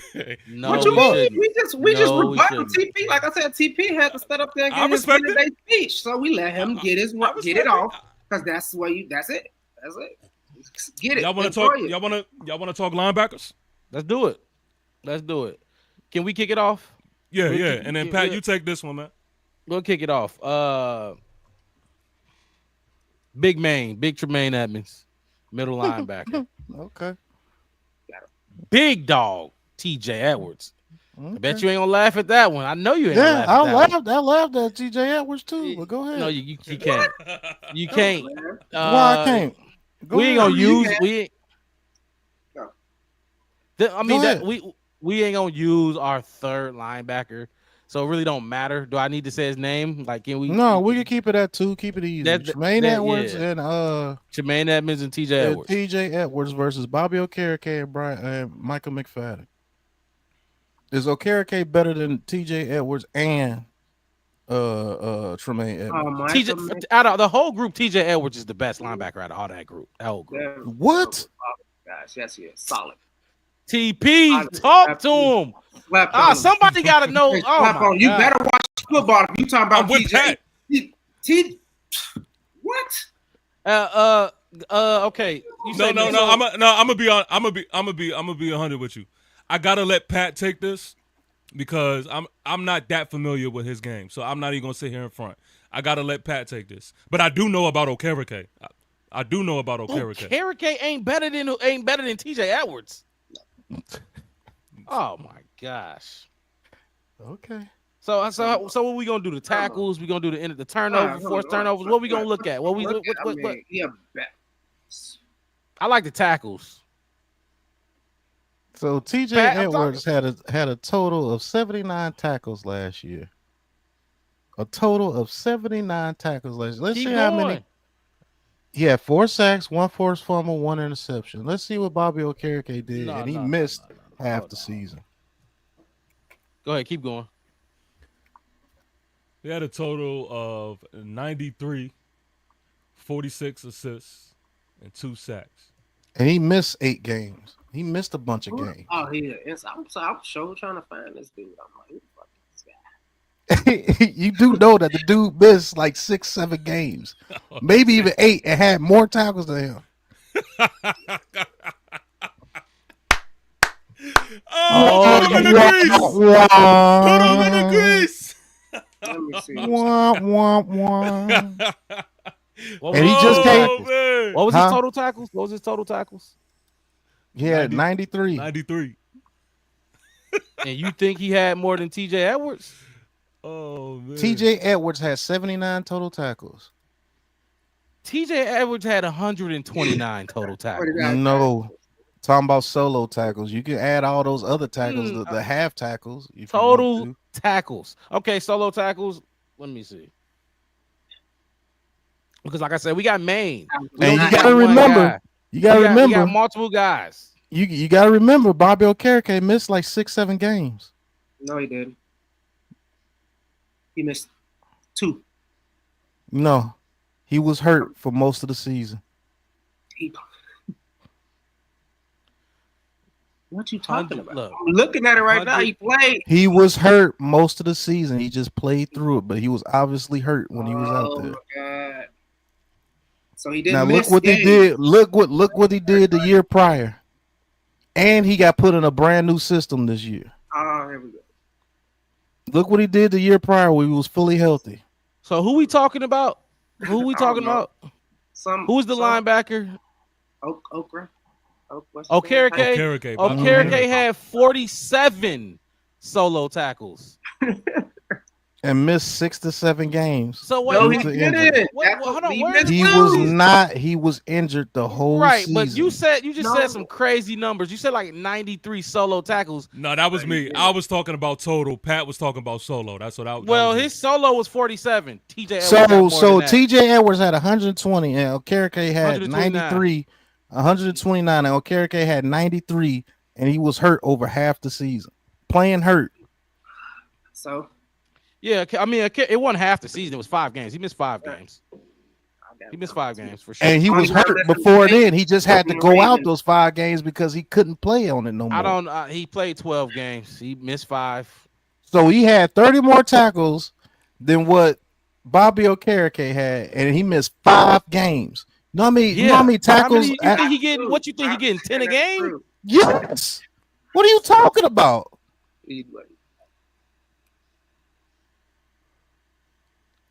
Oh boy! Let's see. Week 1, he had 2 tackles. I can go through the weeks. He missed 2 games. Week 1, 2 tackles. Week 2, 4 tackles. Week 1, he had week 3, 1 tackle. 2 tackles, and you think he get 10 a game? Look, this is what I'm talking about. Look, my brother a Giants fan. Y'all Giants fan. Y'all in New York. Never had 10 tackles. Most he had was 7. TP. The most he had was 7. No, Pittsburgh he had 14. Washington, he had 9. Carolina, he had 11. Fellas, total. We looking at total. We looking because that's solo. That's total. You putting 129 as total as his thing, right? I'm just saying because you're getting killed in solo. So we looking at total. Solo. He had 7 against Pittsburgh, 5 against Washington, 4 against Carolina, 5 against Tampa Bay, 5 against Dallas. You want to go through the same thing TJ Edwards did? My point is you're not getting 10 a game. You're not getting. You crazy as hell. He would have averaged more than that. He would have got 5 here. If you would have got total, if you go by total tackles, he would have averaged more than that. Week 1, he had 3. Thank you, solving race problems. You solving a lot of problems. Race problems, football problems, Bears, Giants problems. You solving a lot of them. Bobby is a way better player than what TJ Edwards or Tremaine Edwards is. Oh my God! I promise you. No, you don't have to promise. No pinky swear. We just showing you the facts. This is what happened. You sit this is not facts. The facts is the dude missed 5 games. He didn't miss 5 games. He missed 3. He missed 5 games. 14, and he played hurt the whole season. Okay. Check what he did the year prior. Best guys McFadden. That's the thing. We talk about Okereke. McFadden is better than Bob. Oh my God, you dudes are silly. Y'all like doing things like that, huh? It's okay. Like what? McFadden had 107 total tackles. Look, you just throwing numbers out there. Yeah, no, I'm not. Numbers out there. Yes, you are. You absolutely are. Look what he did the year prior when he was fully healthy. He had 149 total tackles, 92 solo. So he just four forced fumbles, 2 interceptions. Look what he did the year prior. Look what he did with the Colts before then. 99 solo, 151 total tackles when he was fully healthy. The year prior, 89 solo, 132 total tackles. All three of those years were more total tackles than what TJ Edwards just did. Hold on, go through them again. I'm gonna go. You go through his last 3 years. Who was this again? Okereke or McFadden? Bobby Okereke. Oh my God! Why we keep talking about him? The other guy's the better one. But go ahead. Say go. Okay, so I can't take you serious when you say Micah 2023 is better than Bobby Okereke. Go to 2023. Not last year, but the year before that. Because we already 2023. Bobby McFadden played 17 games. He only played 12. Yeah. Last season he missed 5, like we said, and he played hurt for half the season. So let's go ahead with that. In 2023, he played all 17 games, 149 total tackles, 92 solo, 2.5 sacks, 4 forced fumbles, and 2 interceptions. TJ Edwards had 155 total tackles. Go ahead. More than him. He's everywhere. Go to the year before that, 2022. 151. 159. You can go. Do you want to go to the year before that? Go before that. Because he don't know TJ. That's I know TJ. He was in our division. I know TJ. Look, when he left y'all division, he turned. Well, actually, he had one fantastic year. His last year with y'all was fantastic, and so you should know Baby D. But you seem like you don't know Baby D. So no, I know Baby D. It's all good. I know him. Believe me. 159, 155, 129 every single year is more than Okereke. Why is we talking about Okereke? Because he was hurt. He was injured. He was injured last year. He missed 5 games. Okereke. No, he didn't. He played. He missed 3. Now look at everybody's list. All linebackers. I bet you Okereke is on top of him on every list. I guarantee you he's not. I guarantee any list. ESPN, PFF, and I hate PFF. Any list, I guarantee this is crazy that we doing this right now. Okereke. But see, I don't agree with that. We're not gonna act like Okereke is just like 159 tackles. No, not, but I'm 159 tackles. You show me another linebacker. Fred Warner ain't getting 159. You see what I'm saying? So he's better than Fred Warner now. I ain't say that. I ain't say all that. We don't talk about Fred. It's more things that make Fred better. But Okereke ain't better. Okay. Just as good. Pat, I love the loyalty and the pride. This ain't about loyalty. Pat. It's just better. He's just a better linebacker. Oh my goodness. He's faster, stronger, and makes more plays. He's probably faster. Don't make more plays. Now he's squatting 600 pounds. He eat oatmeal in the morning. We should have looked at tackles for loss too. So what we doing with this linebacker, TP? What we doing? Y'all could have it. Y'all had the argument. Tremaine Edmonds is garbage. I know that for a fact. Oh my god. Tremaine Edmonds is garbage. Y'all could agree to that. That dude missed so many plays. He's like, come on, bro. He's the same thing Michael McFadden is to us. He just got a bigger name. This is crazy, man. I'm giving y'all the linebacker room, but y'all. Go to the DBs because you can say what you want at linebacker. We got the better linebacker. Well, what did we say, Wes? D line is where it stops. TP did no, it's not. No, it's not. All that height. Okay, who are we your doing DBs? our secondary? Are we doing our secondary? Are we doing our safeties, or are we doing just them separate? Or are we doing corners and safeties? Or are we doing? No, I would rather have Michael McFadden. Tremaine Edmonds missed too many assignments, bro. That's a fact. That's why the Bills let him walk. Right. But we were talking about TJ. But I'm not gonna argue about Tremaine. How do y'all want to do this? Do y'all want to do the secondary as a whole, or do y'all want to do CB and then safety? Do CB and safety for the content. It's up to y'all. Go ahead. But cornerback, go ahead. So y'all go first on this one. Y'all go ahead. The best three right there. We got Jalen Johnson. No. Jalen Johnson is what top? Okay, who you have after Jalen Johnson? That's they Malik Neighbors. Tyler Gordon. That's our Malik Neighbors right there. Tyler Gordon. Nobody else. Tyler Gordon is one of the best slot cornerbacks in the league. And come on, Drew Phillips outplayed him last year. Oh my God! Talk about it. Okay. Talk about it. Let's really talk about it. Okay, so let's do the three. Let's do the two outsides and then our slots, right? That's what we're gonna do then. And then that's what we're just gonna do the three corners, right? The two outsides and then the slot. We both teams got them. You say so. We got Jalen Johnson, Kyler Gordon, and Tyreek Stevenson. Who y'all three? Paulson Adebo. Go ahead, T. Go ahead. Paulson Adebo, Deonte Banks, Drew Phillips. So who's y'all slot? Drew Phillips. Okay. So you talking noise about him? You didn't even know the position that he played. He played the slot cornerback. No, I didn't know who. Shit. Yeah. But I'm finna find out. Yeah, do your Googles. Look do your Googles. Drew Phillips, do your Googles. Yeah, go ahead. And please don't tell me Stevenson is cold.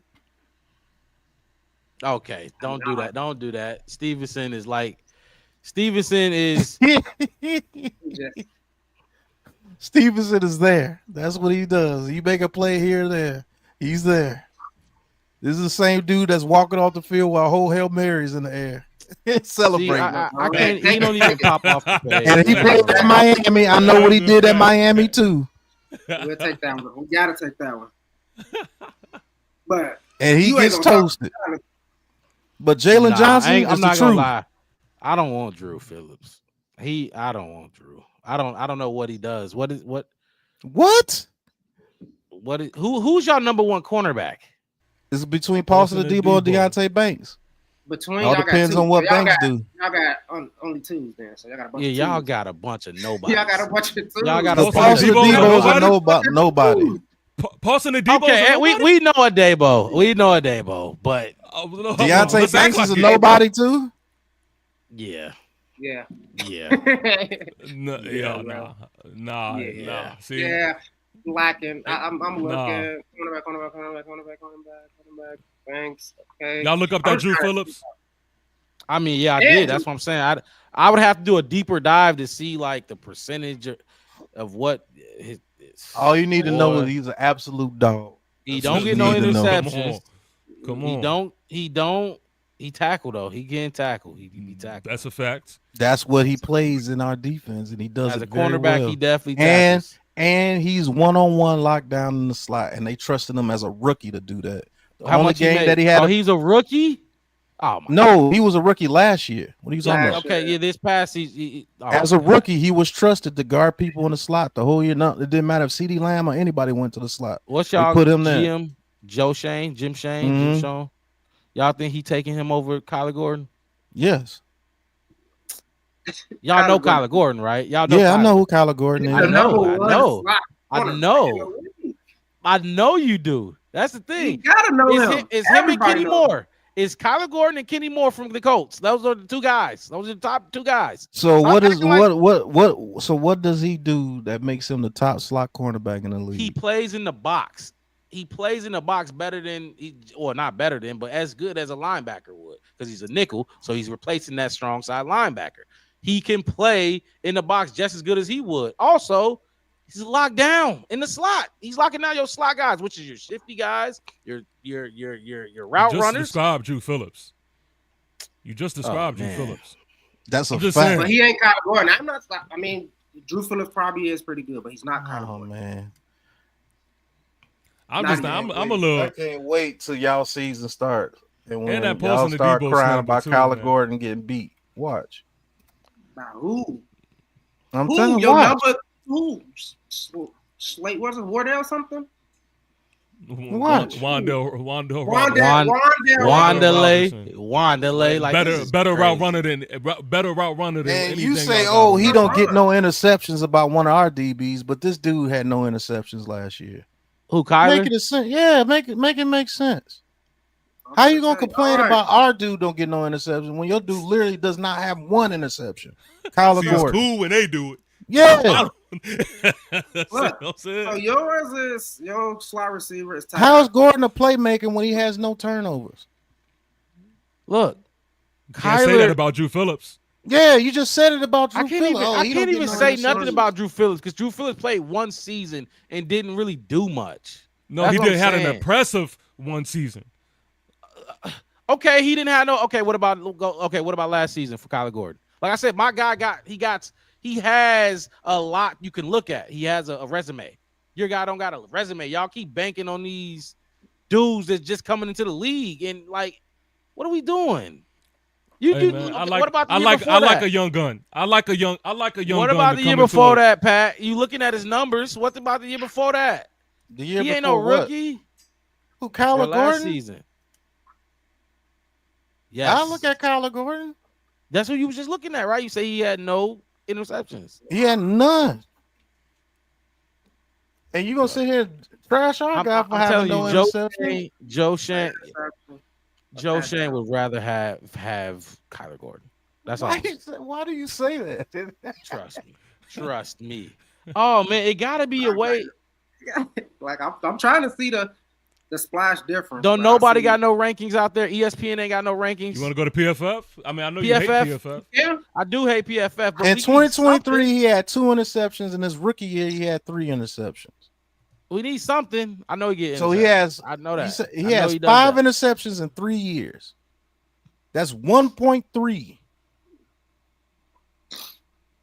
interceptions a year. You're talking about a guy like interception. What are you trying to make? I'm trying to make the point that what you said about our guy, it really doesn't make any sense when your guy does the same thing. I don't know what he bringing does. Up first? We're gonna look at PFF. Who we bringing up first? Let's look at PFF. And who y'all want to look up first? Anyone, Kyle. You can go Kyler. Whatever make Pat happy. Let's see if he can prove his point. Because I don't see. Yeah, that's crazy too. You talking about we gotta have more than 1 year of production, but bigging up Rome Odunze. No, I'm saying you putting. No, we didn't big up Rome Odunze. We said he better than dude though. Them other 2 dudes, and you would take Rome over both of them other 2 dudes. You're not taking Wan'Dale or Wan'Dale over Rome. Y'all want to have this conversation now or later? Right now, this might not work for y'all. All right, I'm looking at PFF, and overall grade for Kyler is a 76. The overall grade for Drew Phillips is a 78.5. 53 solo tackles from Kyler. 51 solo tackles from Drew Phillips. 0 interceptions from Kyler. 1 interception from Andrew Phillips. They got tackles 41, for loss. 41. They're neck and neck at receptions allowed. But let's get into the nitty-gritty here. I already said the solo tackles. 19 assist tackles. They're neck and neck. 19 assist tackles. Forced fumbles. 2 from Drew Phillips, 1 from Kyler Gordon. Sound like you was the better playmaker last year. Hold on, Pat. I mean, he said he'd get to the nitty gritty. I thought something was finna happen. No, I'm saying he been in the nitty gritty. Turned over the ball more than you got. That's the nitty gritty. Okay, hold on. But what did I just say? What did I just tell y'all though? Yeah, that's y'all talking about he's the most. Y'all saying he's the most ranked. He's the highest ranked and all of this other stuff. Right now, according to PFF, he is ranked 20th. Our guy's better. Drew Phillips is ranked 13th. What are we talking about here? They could tell us anything. And we went by the rankings like y'all wanted. Drew Phillips is more impressive. He is younger, and Joe Shane would definitely get the younger, more turned over, more impressive Drew Phillips than he would to Kyler Gordon. So we can stop saying that. Joe Shane would definitely get him. Matter of fact, whoever your GM, I don't know his name, he would get him as well. What are we talking about? Come on. Oh, and we went by the eye test and the numbers. And boy, you're talking about a dude.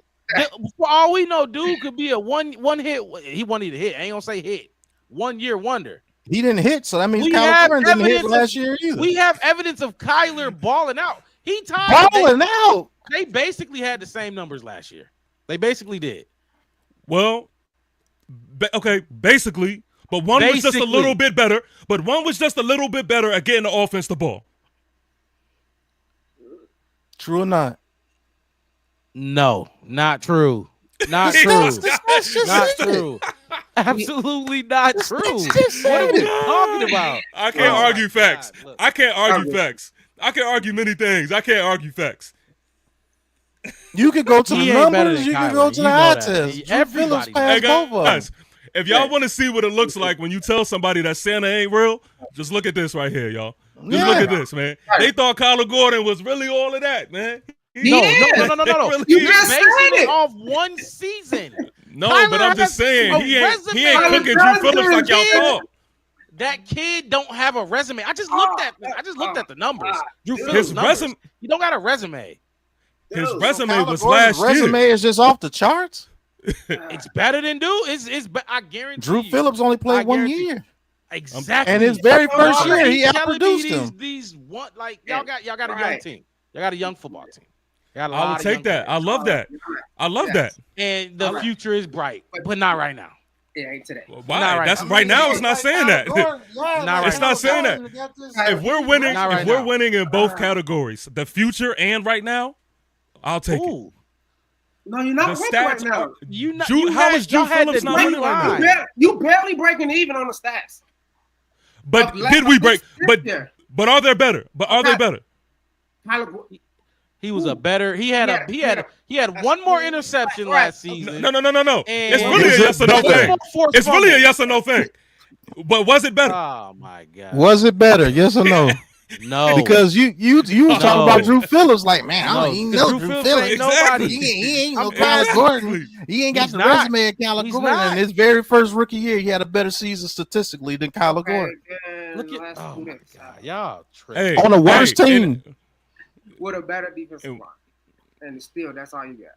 What? Oh no, y'all didn't want to say that when the quarterback was in play and all of that. Yeah. See how it all come together? See how it all comes together? Because now we didn't even talk about safety. We didn't even talk about safeties yet. We didn't even begin to talk about safeties yet. Let's see. I'm gonna bring up where he at, right? So we ain't gonna talk about resume because Pat don't want to talk about his resume. We're gonna talk about. We are talking about resumes. He got your right. No, I got you. Nah, I'm gonna tell you. No. This is what I'm gonna do for him. I'm gonna do you one side. You talking about Kyler Gordon's resume? Kyler Gordon. I got it right here. Kyler Gordon, rookie year, he had 3 interceptions, 1 forced fumble, a fumble recovery, 3 interceptions, 6 pat downs, 71 total tackles. Yeah. 16 assists and 2.5 stuffs. That was his rookie season. So guess what? Guess what? But guess what though? But guess what? That rookie season ain't gonna help him for this year. That's a fact. That's the only thing. We're talking about the previous season. That is not going to help. How you gonna go with a dude seasons that Drew Phillips wasn't even in the league? I'm telling you why. Y'all talking that noise based on what he did last season. Now I got to go back to 2022. No, I'm stating the fact that you said, "Oh, Kyler Gordon don't get a ball to the offense." He does. So does Drew Phillips. According to the stats, he did it better. Right. If Kyler Gordon was the number one slot cornerback, like y'all said, that means Drew Phillips is otherworldly. Didn't say number one. You said he was the best. That was said. No. Watch the I tape. Said Kenny Moore. I said Kenny Moore. Because in my opinion, Kenny Moore is the best slot corner in the league. Y'all gonna love this when y'all look at the playback. Even if you said, let's just say you just said one of the best, like you're getting ready to say, that means Drew Phillips has to be there too. Dude, I just told you, Kyler Gordon had 3 interceptions as a rookie. This dude, like, we're talking about based off last season. Man, I'm talking about as a player. That's okay. If we're talking about as a player, I'm talking about Kyler is better. The younger. No, if we're talking about as a player, we can only go by what he has shown us as of recently, because that is the only thing that is going to help us for this upcoming season. Correct? Who else y'all got? Who else y'all got? So that means man? You got to take Rome Odunze out of it then. But you ain't gonna let Rome go. Look, but he's making sense. He's making sense. How's he making sense? He's saying if you're gonna do it in one category, you got to do them in all. No. I'm saying as a player. You just said the resume, his resume was stronger because he played more years. Hey, Pat, if we're doing as a player, then also it is a wash in the quarterback position as well. No, hold on. Why are y'all looking at it either? No, hold on, time out. Because y'all looking at it is either this or that. Either it's the eye test or it's the stats. Either it's this or that. That's not how you look at football. I followed you. You forgot? You told me to pull it up. Hold on. Right, I did, but I'm saying, when I say as a player, you say, okay, as a player, so forget everything else. That's not how you look at football. It's the whole body of work. It's the whole totality. If I say hold on, TP. If you say the eye test. So Russell Wilson been to 2 Super Bowls. If you say the eye test, you have to look at the stats too. It's not just the eye test. If you say the stats, you have to look at the eye test too. Okay, and we just did both. We did both, because if we did both, and he got both. You act like Kyler Gordon didn't just go out there and have 4 interceptions a year ago. He didn't. He's never had 4 interceptions in his life. You get what I'm saying? Look, you see what I'm talking about? This is what antics. But what do you mean? Antics. That was antics. Okay, he had 3. How about that? Okay, I'll be correct. He had 3. You act like he didn't just go out there and have 3 interceptions. So when you say that, hold on. My best season against your best season. How about we do that then? Since we just gonna do one season, we do that as a totality. As a totality, we definitely win. No. My point being, when you talk in football, you cannot look through a narrow scope. I'm not use things to make your argument, but I'm not using anything to make my argument matter. You told us to look up the stats because you thought that he was a better playmaker than Drew Phillips. You looked at PFF last year, and they was like this. Oh, so not PFF don't matter. They was like this. But it's not your favorite. Hey, I mean, look, if you know what's gonna be so lovely about this? The playback. Because if you watch how this set it up, I said, is PFF a good ranking? Because he asked to bring up the rankings. He said, because where are we going to go from here? We was arguing the same thing. Yes. So I said, is PFF good enough? I didn't know the PFF stuff, just like y'all didn't know the PFF stuff. We pulled it up. You said, I know you don't like PFF. Should I do PFF? I said, go ahead, do PFF. Right. Because I know that's not the end all be all, but it's going to help. It isn't. But what I'm telling you is this. Get us somewhere else. It's going to get us a little further down the road. So let's remove PFF. Let's not even let's forget PFF. No, I'm just saying. If we wasn't even talking PFF and we're just talking stats, he still has it in that category. Well, if we're going by our eye test versus your eye test, I mean, we both could say the same thing. So it only leaves it up. It only leaves it up. So, okay, if we're doing best season versus best season, then you have to do that with all position groups. And that changes a lot for this whole conversation. But we didn't do that. That's what I'm saying. Y'all been looking at everything through one narrow scope. I have not been looking. You're doing that to try to make it in your favor, saying best season versus best season. We never said that. Hold on. Time out. Ain't I supposed to do that when I make my own argument? Ain't I supposed to come up with things? So then why are we debating Caleb Williams and Russell Wilson? I just brought it up. Mic drop. Mic drop. Kyler Gordon turns the ball over. Kyler Gordon, because you said he doesn't give the ball to the offense. Because he didn't. But he does. I never said that. You said that. No.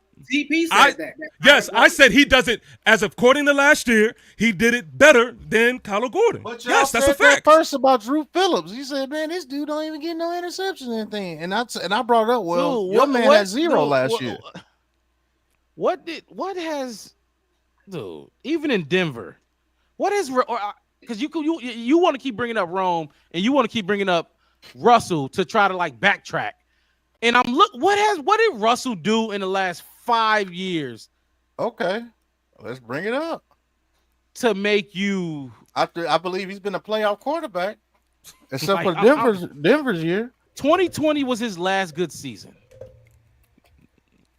Better than Caleb, though. I might add. Better than Caleb. So then we could just end it there. Then.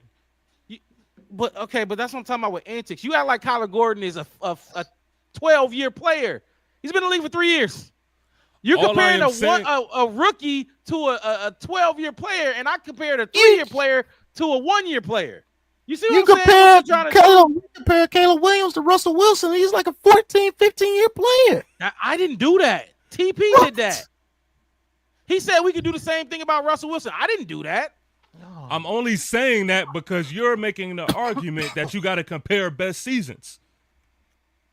And I disagree with that. When you have young players like this, yes, that is a way you can do it. Yes, especially when your guy only has one season. Yes, and then with the Broncos, he had 3,500 yards. Compare to Peyton Manning then. Compare him to Peyton Manning then. What are we talking about? That's not what I'm doing. What I'm saying is I preface this whole thing as to what are these guys going to look at this upcoming season. That's what I base this whole conversation based off of. Because, yes, you can get lost in the sauce if you do all of that. But if we talk about recency, then we could stay in that pocket. And if we're talking about recency, and we're talking about Kyler Gordon versus Drew Phillips, the facts are this, not even just bias. This is not my opinion. The facts is, last year, Drew Phillips is the better player. There's no way I can say that, though. That's my honest opinion. Listen, out of opinions, let's talk facts. Stats tell us that. And on top of that, he is the younger player.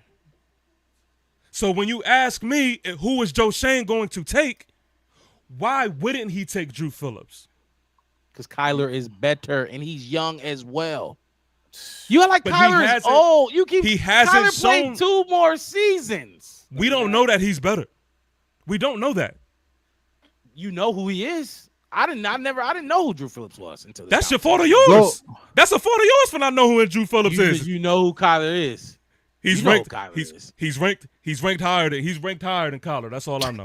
Good job. Hey, that's a great job to PFF. PFF also put plenty players up that I definitely did. I told you I don't like PFF, but that's it. Look.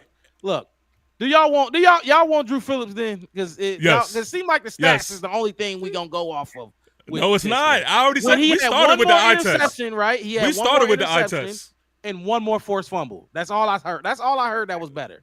No, one more interception and one more. We started with the eye test, and we were on the same playing field. Y'all had y'all eye test. We had our eye test. So what can you really argue out after that, right? Then that's what led to stats. Stats. And guess what? Guess what? Hey, hold on. To even put even more on it. About him. Put it even more on it. Andrew Phillips was ranked the 9th best cornerback in the NFL last year. Ranked 9th. Ranked 9th. Who was it? ESPN, PFF. Go look at it. He was ranked 9th. Okay, y'all got Kyler. Y'all got Kyler. Y'all got Kyler because this is in 26 crazy. games, by the way. Never even heard of the kid. This is crazy. That's what we're here for. That's what we're here for. Like I told you, we're here to push the update button for you. We're here to show you about these players, so you ain't surprised about what happens. See what I'm saying? We're hitting the update button. That's all this is going on. Okay, but let's go to the safety room. Let's please go to the safety room. Wait, hold on. Do we get the cornerbacks? No, because y'all got Kyler, but we got Jalen. We have Paulson Adebo. We have Paulson Adebo. He's not better than Jalen Johnson. Jalen Johnson is better than Paulson Adebo. Drew Phillips is better than Kyler Gordon. And Stevenson is better than Stevenson is better than whoever else y'all got. No, Deontay Banks is better than Stevenson. Who is this dude? No, I actually heard of Banks. I actually did hear of Banks. Yeah. Didn't hear of Phillips. So we actually got that. Give us the cornerbacks. I'm not giving y'all that. It could be a tie if anything. You're not getting it. You're not getting it. There's no chance. Oh, man. This is crazy. Oh, man. It's level. Like y'all said, it's levels. Jalen Johnson. And guess what? If you want to go by rankings, guess what? Drew Phillips is ranked higher than Jalen Johnson last year. On who? What is he number 1? He's not number 1. Jalen Johnson, what he was ranked in the top 10. You laughing, but you just told us that you're taking Jalen over any cornerback. Yeah, I am. So what are we doing? Are we talking football? Are we making jokes, or what are we doing? Because you want to go by rankings and everything, that means you got to put Drew Phillips number 1 out of the whole group. It's not just rankings, though. That's just a piece of the pie. Like I keep telling y'all that. I agree with you.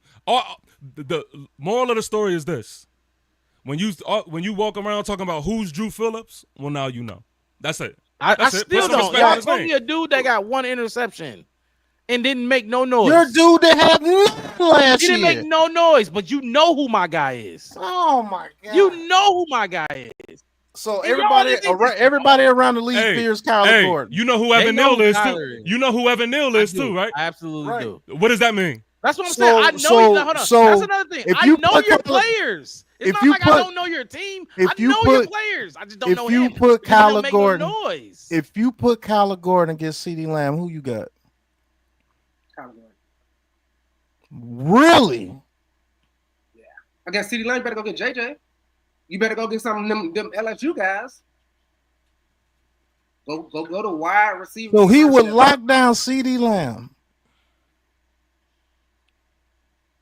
I don't even know what that question is about. No, because this dude's feared around the league, right? You said right. Who? Kyler Gordon. Look, Kyler is. Y'all know Kyler. I'll be honest with you. I know Bears fans. I know Bears fans were complaining about Kyler Gordon his first 2 years until this past year. Bears fans complain about Caleb. They're idiots. Yeah, I've seen Kyler Gordon. Everybody I've seen Kyler Gordon get ate up a couple of times too. Absolutely, like ate up. Nah, ain't nobody eating up nothing. Yeah. If he this is gonna be if y'all want to move past, I think this is gonna be a true tie because there's no way in hell y'all got corners. We'll agree to disagree because we spent enough time on that. We'll agree to disagree. But this is where Chicago Bears secondary is ranked this is where this is where this could be quick and easy right here. We could talk Chicago safeties. Bears is 7th. Let's talk to see safeties. what y'all secondary. At safeties, we got Tyler Nubin 24? and we got Javon Holland. Who y'all have? Safeties, Jaquan Brisker and Kevin Byard the third. All right, do we need to debate this? Yeah. Do we need to go any further? Do we need to go any further? I'm just asking. Like, I'll give y'all safeties. I'm gonna give y'all safety just Tyler Nubin just because our guy was hurt. Javon Holland. I can't go in the stack. I think we got safeties. No joking around. I think we got safeties. Now, if Kevin Byard, Holland, he's still young. I think he's only like 25. 25. He's ranked one of the top safeties in the league. I know Javon Holland. I just want to know how old he is. Now, if Kevin Byard was in 28, 27, you'll have a point. Because Kevin Byard earlier in his career was a monster. But now forget all that. We got safeties. Forget all that. We got safeties. Boom. So I think we covered all positions. Did we get all positions? Are we missing? I think so. Are we missing anybody? I think y'all got two. Y'all got the two positions. Yeah. What? Safety? Y'all got safeties and D line. D line, and cornerback. No, y'all don't. No, you don't. Y'all and I'll even give y'all solid to give y'all linebacker. That's not the case either, but okay. Why the chat? What the chat? The chat need to like. Help y'all. Y'all need some help right now. The Giants, no, two highest graded secondary players was rookies. Come on. Y'all DB room is probably not ranked higher than ours. That's the crazy part. Ours is, but you just said rankings don't matter. It's not what I said. I said it's a piece of the pie, Pat. Stay with me. It is a piece of the pie. So when we make rankings a piece of our pie, it gets shunned. No. Right? You make it the end all be all, and you try to like. No, I'm not making it the end all be all. I told you that before the rankings got pulled up. You know the only reason why we pulled up rankings is because you wanted it. Because I said we need something else to try to get us. And we want it. We want it. Jalen Johnson is. I gave you Jalen Johnson over our top corner, Paulson Debo. Drew Phillips is over Kyler Gordon. And Deontay Banks is over Stevenson. We win. Dang, TP, I've been waiting to see the chat, the comments on the screen. I know, y'all. I apologize because it's been the conversation has been so good that it's been hard keeping up with the comments. No, absolutely. All of that, man. But listen, again, because this is vital. y'all make sure that y'all like, comment, and you subscribe, man. First of all, I gotta give a Funk Flex bomb just for this conversation. Come on, man. Come on, yo. And this is the off season. Now, granted, week 10. Week 10, we gotta. I can't wait to see y'all. Week 10. Man, we gotta do this. We gotta do this again. Man. That's gonna. We got time to let this sit and simmer a bit, and it's gonna cook. It's gonna be well done by the time week 10 come. I definitely would like to work with you brothers more in the future, man. This was dope. Absolutely. I do got one last question though. Yup. Because you played the clip of us doing our schedule. Did y'all do a schedule breakdown or prediction show? You know what's funny? Yeah, TP, you was on mine. Yeah. It was actually me and Pat. That was fun. What was the Bears? What did y'all predict? What was? I can't exactly remember the score. Actually, I think I gave us a win, if I'm not mistaken. Okay. I gave us a win in that situation. Yeah, I gave but us it a could go win. either way with these teams. It really could. It could go either way because if our defensive line don't show up, I'll give y'all the advantage. What was y'all ending record? Oh, it was like what, 9-8 or 10-7. Okay, damn, that's a good ass question. Yeah, it wasn't anything too crazy. It wasn't. No, it wasn't crazy at all. But I think we can beat you. I know you think that. I know what you think. Hey, look, you want to know what's crazy? I live in Michigan, and every year I go to at least one game. I go to at least one Giants game, and so I'm new to the Michigan area, and so I'm just trying to, enjoy all of the Giants games that I've never been able to go to on this side. Right. And it just so happens to be that I'm going to the Bears game, because Chicago's an hour away from where I'm at. So I will be at the Bears game, and y'all already know a vlog, will be coming, and it's going to be lit. It's going to be a lit. Well, hopefully it's lit. All right, because hopefully it's lit. I go say that. But it's ironic how all this panned out. And the game is in Chicago? The game is in Chicago. Yeah, like we don't play in cold weather too. It ain't about look, y'all. That our fans is y'all got some fans, but we got some fans. We play better, bro. Fans. Everybody goes in Chicago and plays good against y'all, man. Aaron Rodgers is literally telling y'all fans, "I own you," walking off the field. Like, I like you, Pat. I like you, Pat. Like, stop it. Hey, but look, man, any closing words, man, before we call it out? Hey, I tell y'all, anytime you have a 2-hour stream coming from me, yo, you know it's a dope stream. You just already know. I ain't even realized the time until I just looked at it.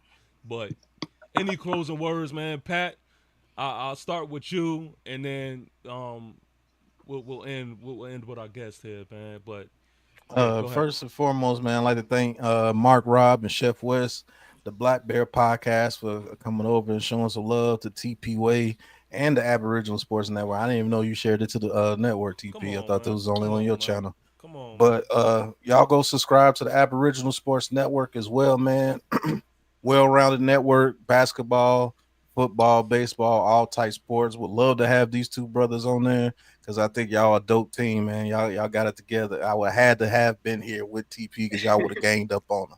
So I'm glad he called for some backup. But overall, bro, there's no hard feelings in this podcast. For anybody who thought there would be any hard feelings, it's just sports guys talking about their team, man. We're gonna rep our team to the end of it, man. So appreciate you, brothers. Hope you whatever you guys do in the future, keep doing it and keep grinding, man. Because I think you guys are getting close to 400, if I'm not mistaken. So let's get these brothers to 1,000 here soon, man.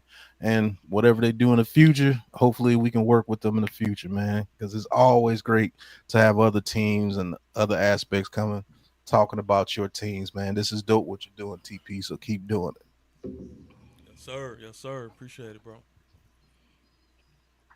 You want me to go? Of course I'll go. Oh man, it was great, man. It was like I said when he told me about the TP, I went. I started listening to you. I'm like, yeah, this guy, okay, yeah, this I'm gonna like this. I'm gonna like doing this. And I already knew where you was when he said the commercial. I'm like, yeah, Giants fan. I already know this finna go because you know who my guy is, and he is my number one. But like I said, to each his own. This is real fun, having the guys in there talking to other fans as well, and actually get some more in depth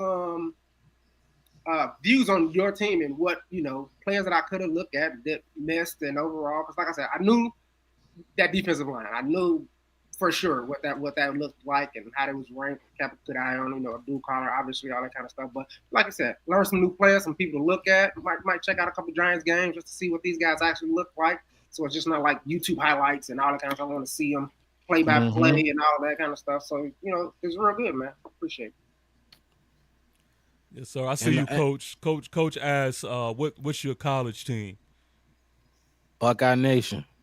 Go Blue. Ooh, you just came off a championship. Okay. Buckeye Nation. My boy Judkins got into some trouble today, but he did. Yeah. Domestic violence. Oh, same thing. Yeah. Everybody did that. He said everybody do it. Everybody do it. Wow. Like for real, look at it. Look at football. It's always domestic violence. Somebody smacking up somebody. They gotta control themselves. Appreciate y'all fellas having me on the channel. Me and my guy Chef West. This was everything I expected it to be. I knew it was gonna be like this. I watched your stuff as soon as you hit me up on Twitter, so I'm like, oh yeah, we finna get down. Y'all New York, look, y'all New York boys. I told you, TP, my brother's a New York fan. He's a Giants fan. He tried to slip Eli Manning name into conversations with Tom Brady and Aaron Rodgers. He beat him twice. You see what I'm saying? Doing it right. He's talking what I'm saying? He beat him twice. Who else during that era beat him besides Nick Foles? That another NFC East team. He his hat on it. But look, I didn't know who Drew Phillips was. This is the point. This is a thing I like to tell Bears fans that watch my podcast. I hope you learned something here. I hope you learned something new about the team, something you didn't know that happened, some background new info or whatever, learned about a new player that you didn't know before. And I learned about Drew Phillips. I didn't know who Drew Phillips was. I really didn't. I didn't know who he was.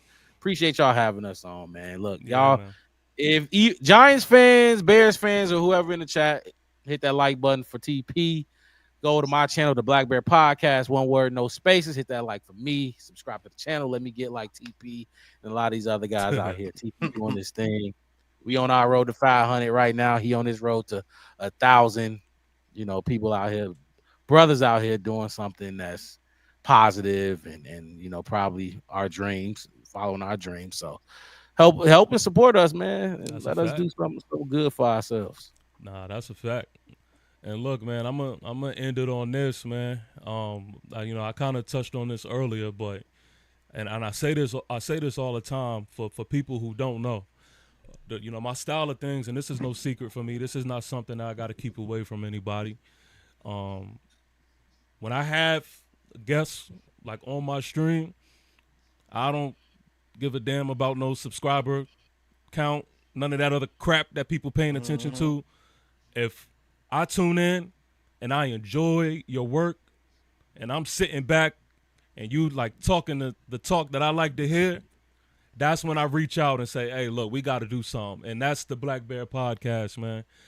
They got some dope streams over there and some good work, man. And Giant fans, if you tuned in and like what I'm doing over here, then you would definitely like what they're doing their way, man. So y'all see how this conversation went, and it's the consistent theme of things, man. We talk about it and we get to it, and that's what it's about, man. That's what it's about. So I'm just asking y'all to just do what's easy, man. Do what's easy. I ain't asking for no dollar amount, no nothing. Just subscribe to each and every one of us, man, so that we could, keep working on our mission and, getting our names out there, man. But all in all, again, shout out to y'all, man. Thank y'all for scheduling this, man, and making the time to do this. Because I hit them up at, like, the last minute, man, and they made it work. They made sure that, they tried to make this work. So I appreciate that, man. And, you know, we're going to definitely do something else, man. We're going to definitely get together and, you know, make sure this not the last time. But all in all, of course, New York Giants salute to each and every one of you that has been tuned in. I just realized, look, I've been off my ding. That's how I've been so locked in on this conversation. I see you, Papolino. I see you, man. Appreciate you. Mm-hmm. I see you, man. Appreciate you, man. Love. But I ain't even play my intro. That's how locked in I was, y'all. So y'all forgive me, man. Y'all was getting it in these comments. I seen y'all.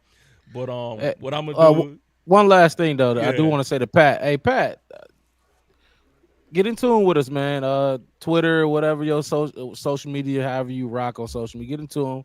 I know you say you want to do some collab stuff, so get in tune and just hit us up. You know, Chef West, myself. We what's it on Twitter? Because I'll send you something real quick. What's the your Black Twitter Bear handle? Pod? Black Bear Pod. I send it over to Chef West as well. It's the Black Bear Pod. Me and TP follow each other, so you should find. I can send it to you, Pat. Yeah. But what I'm gonna do?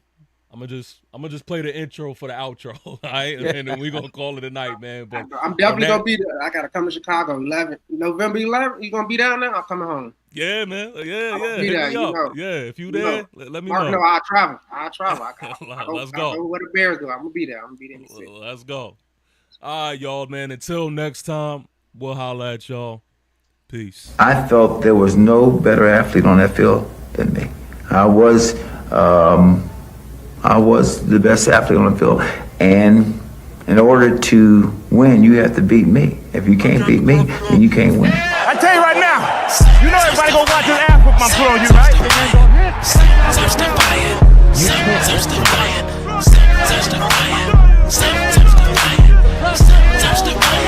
It's the guy who was never lying. Sometimes it's fun. Since you waited time. Both feet down on the ground, and then it came out of the pile. This ball's thrown, and Tyree, that may be the greatest catch I've ever seen.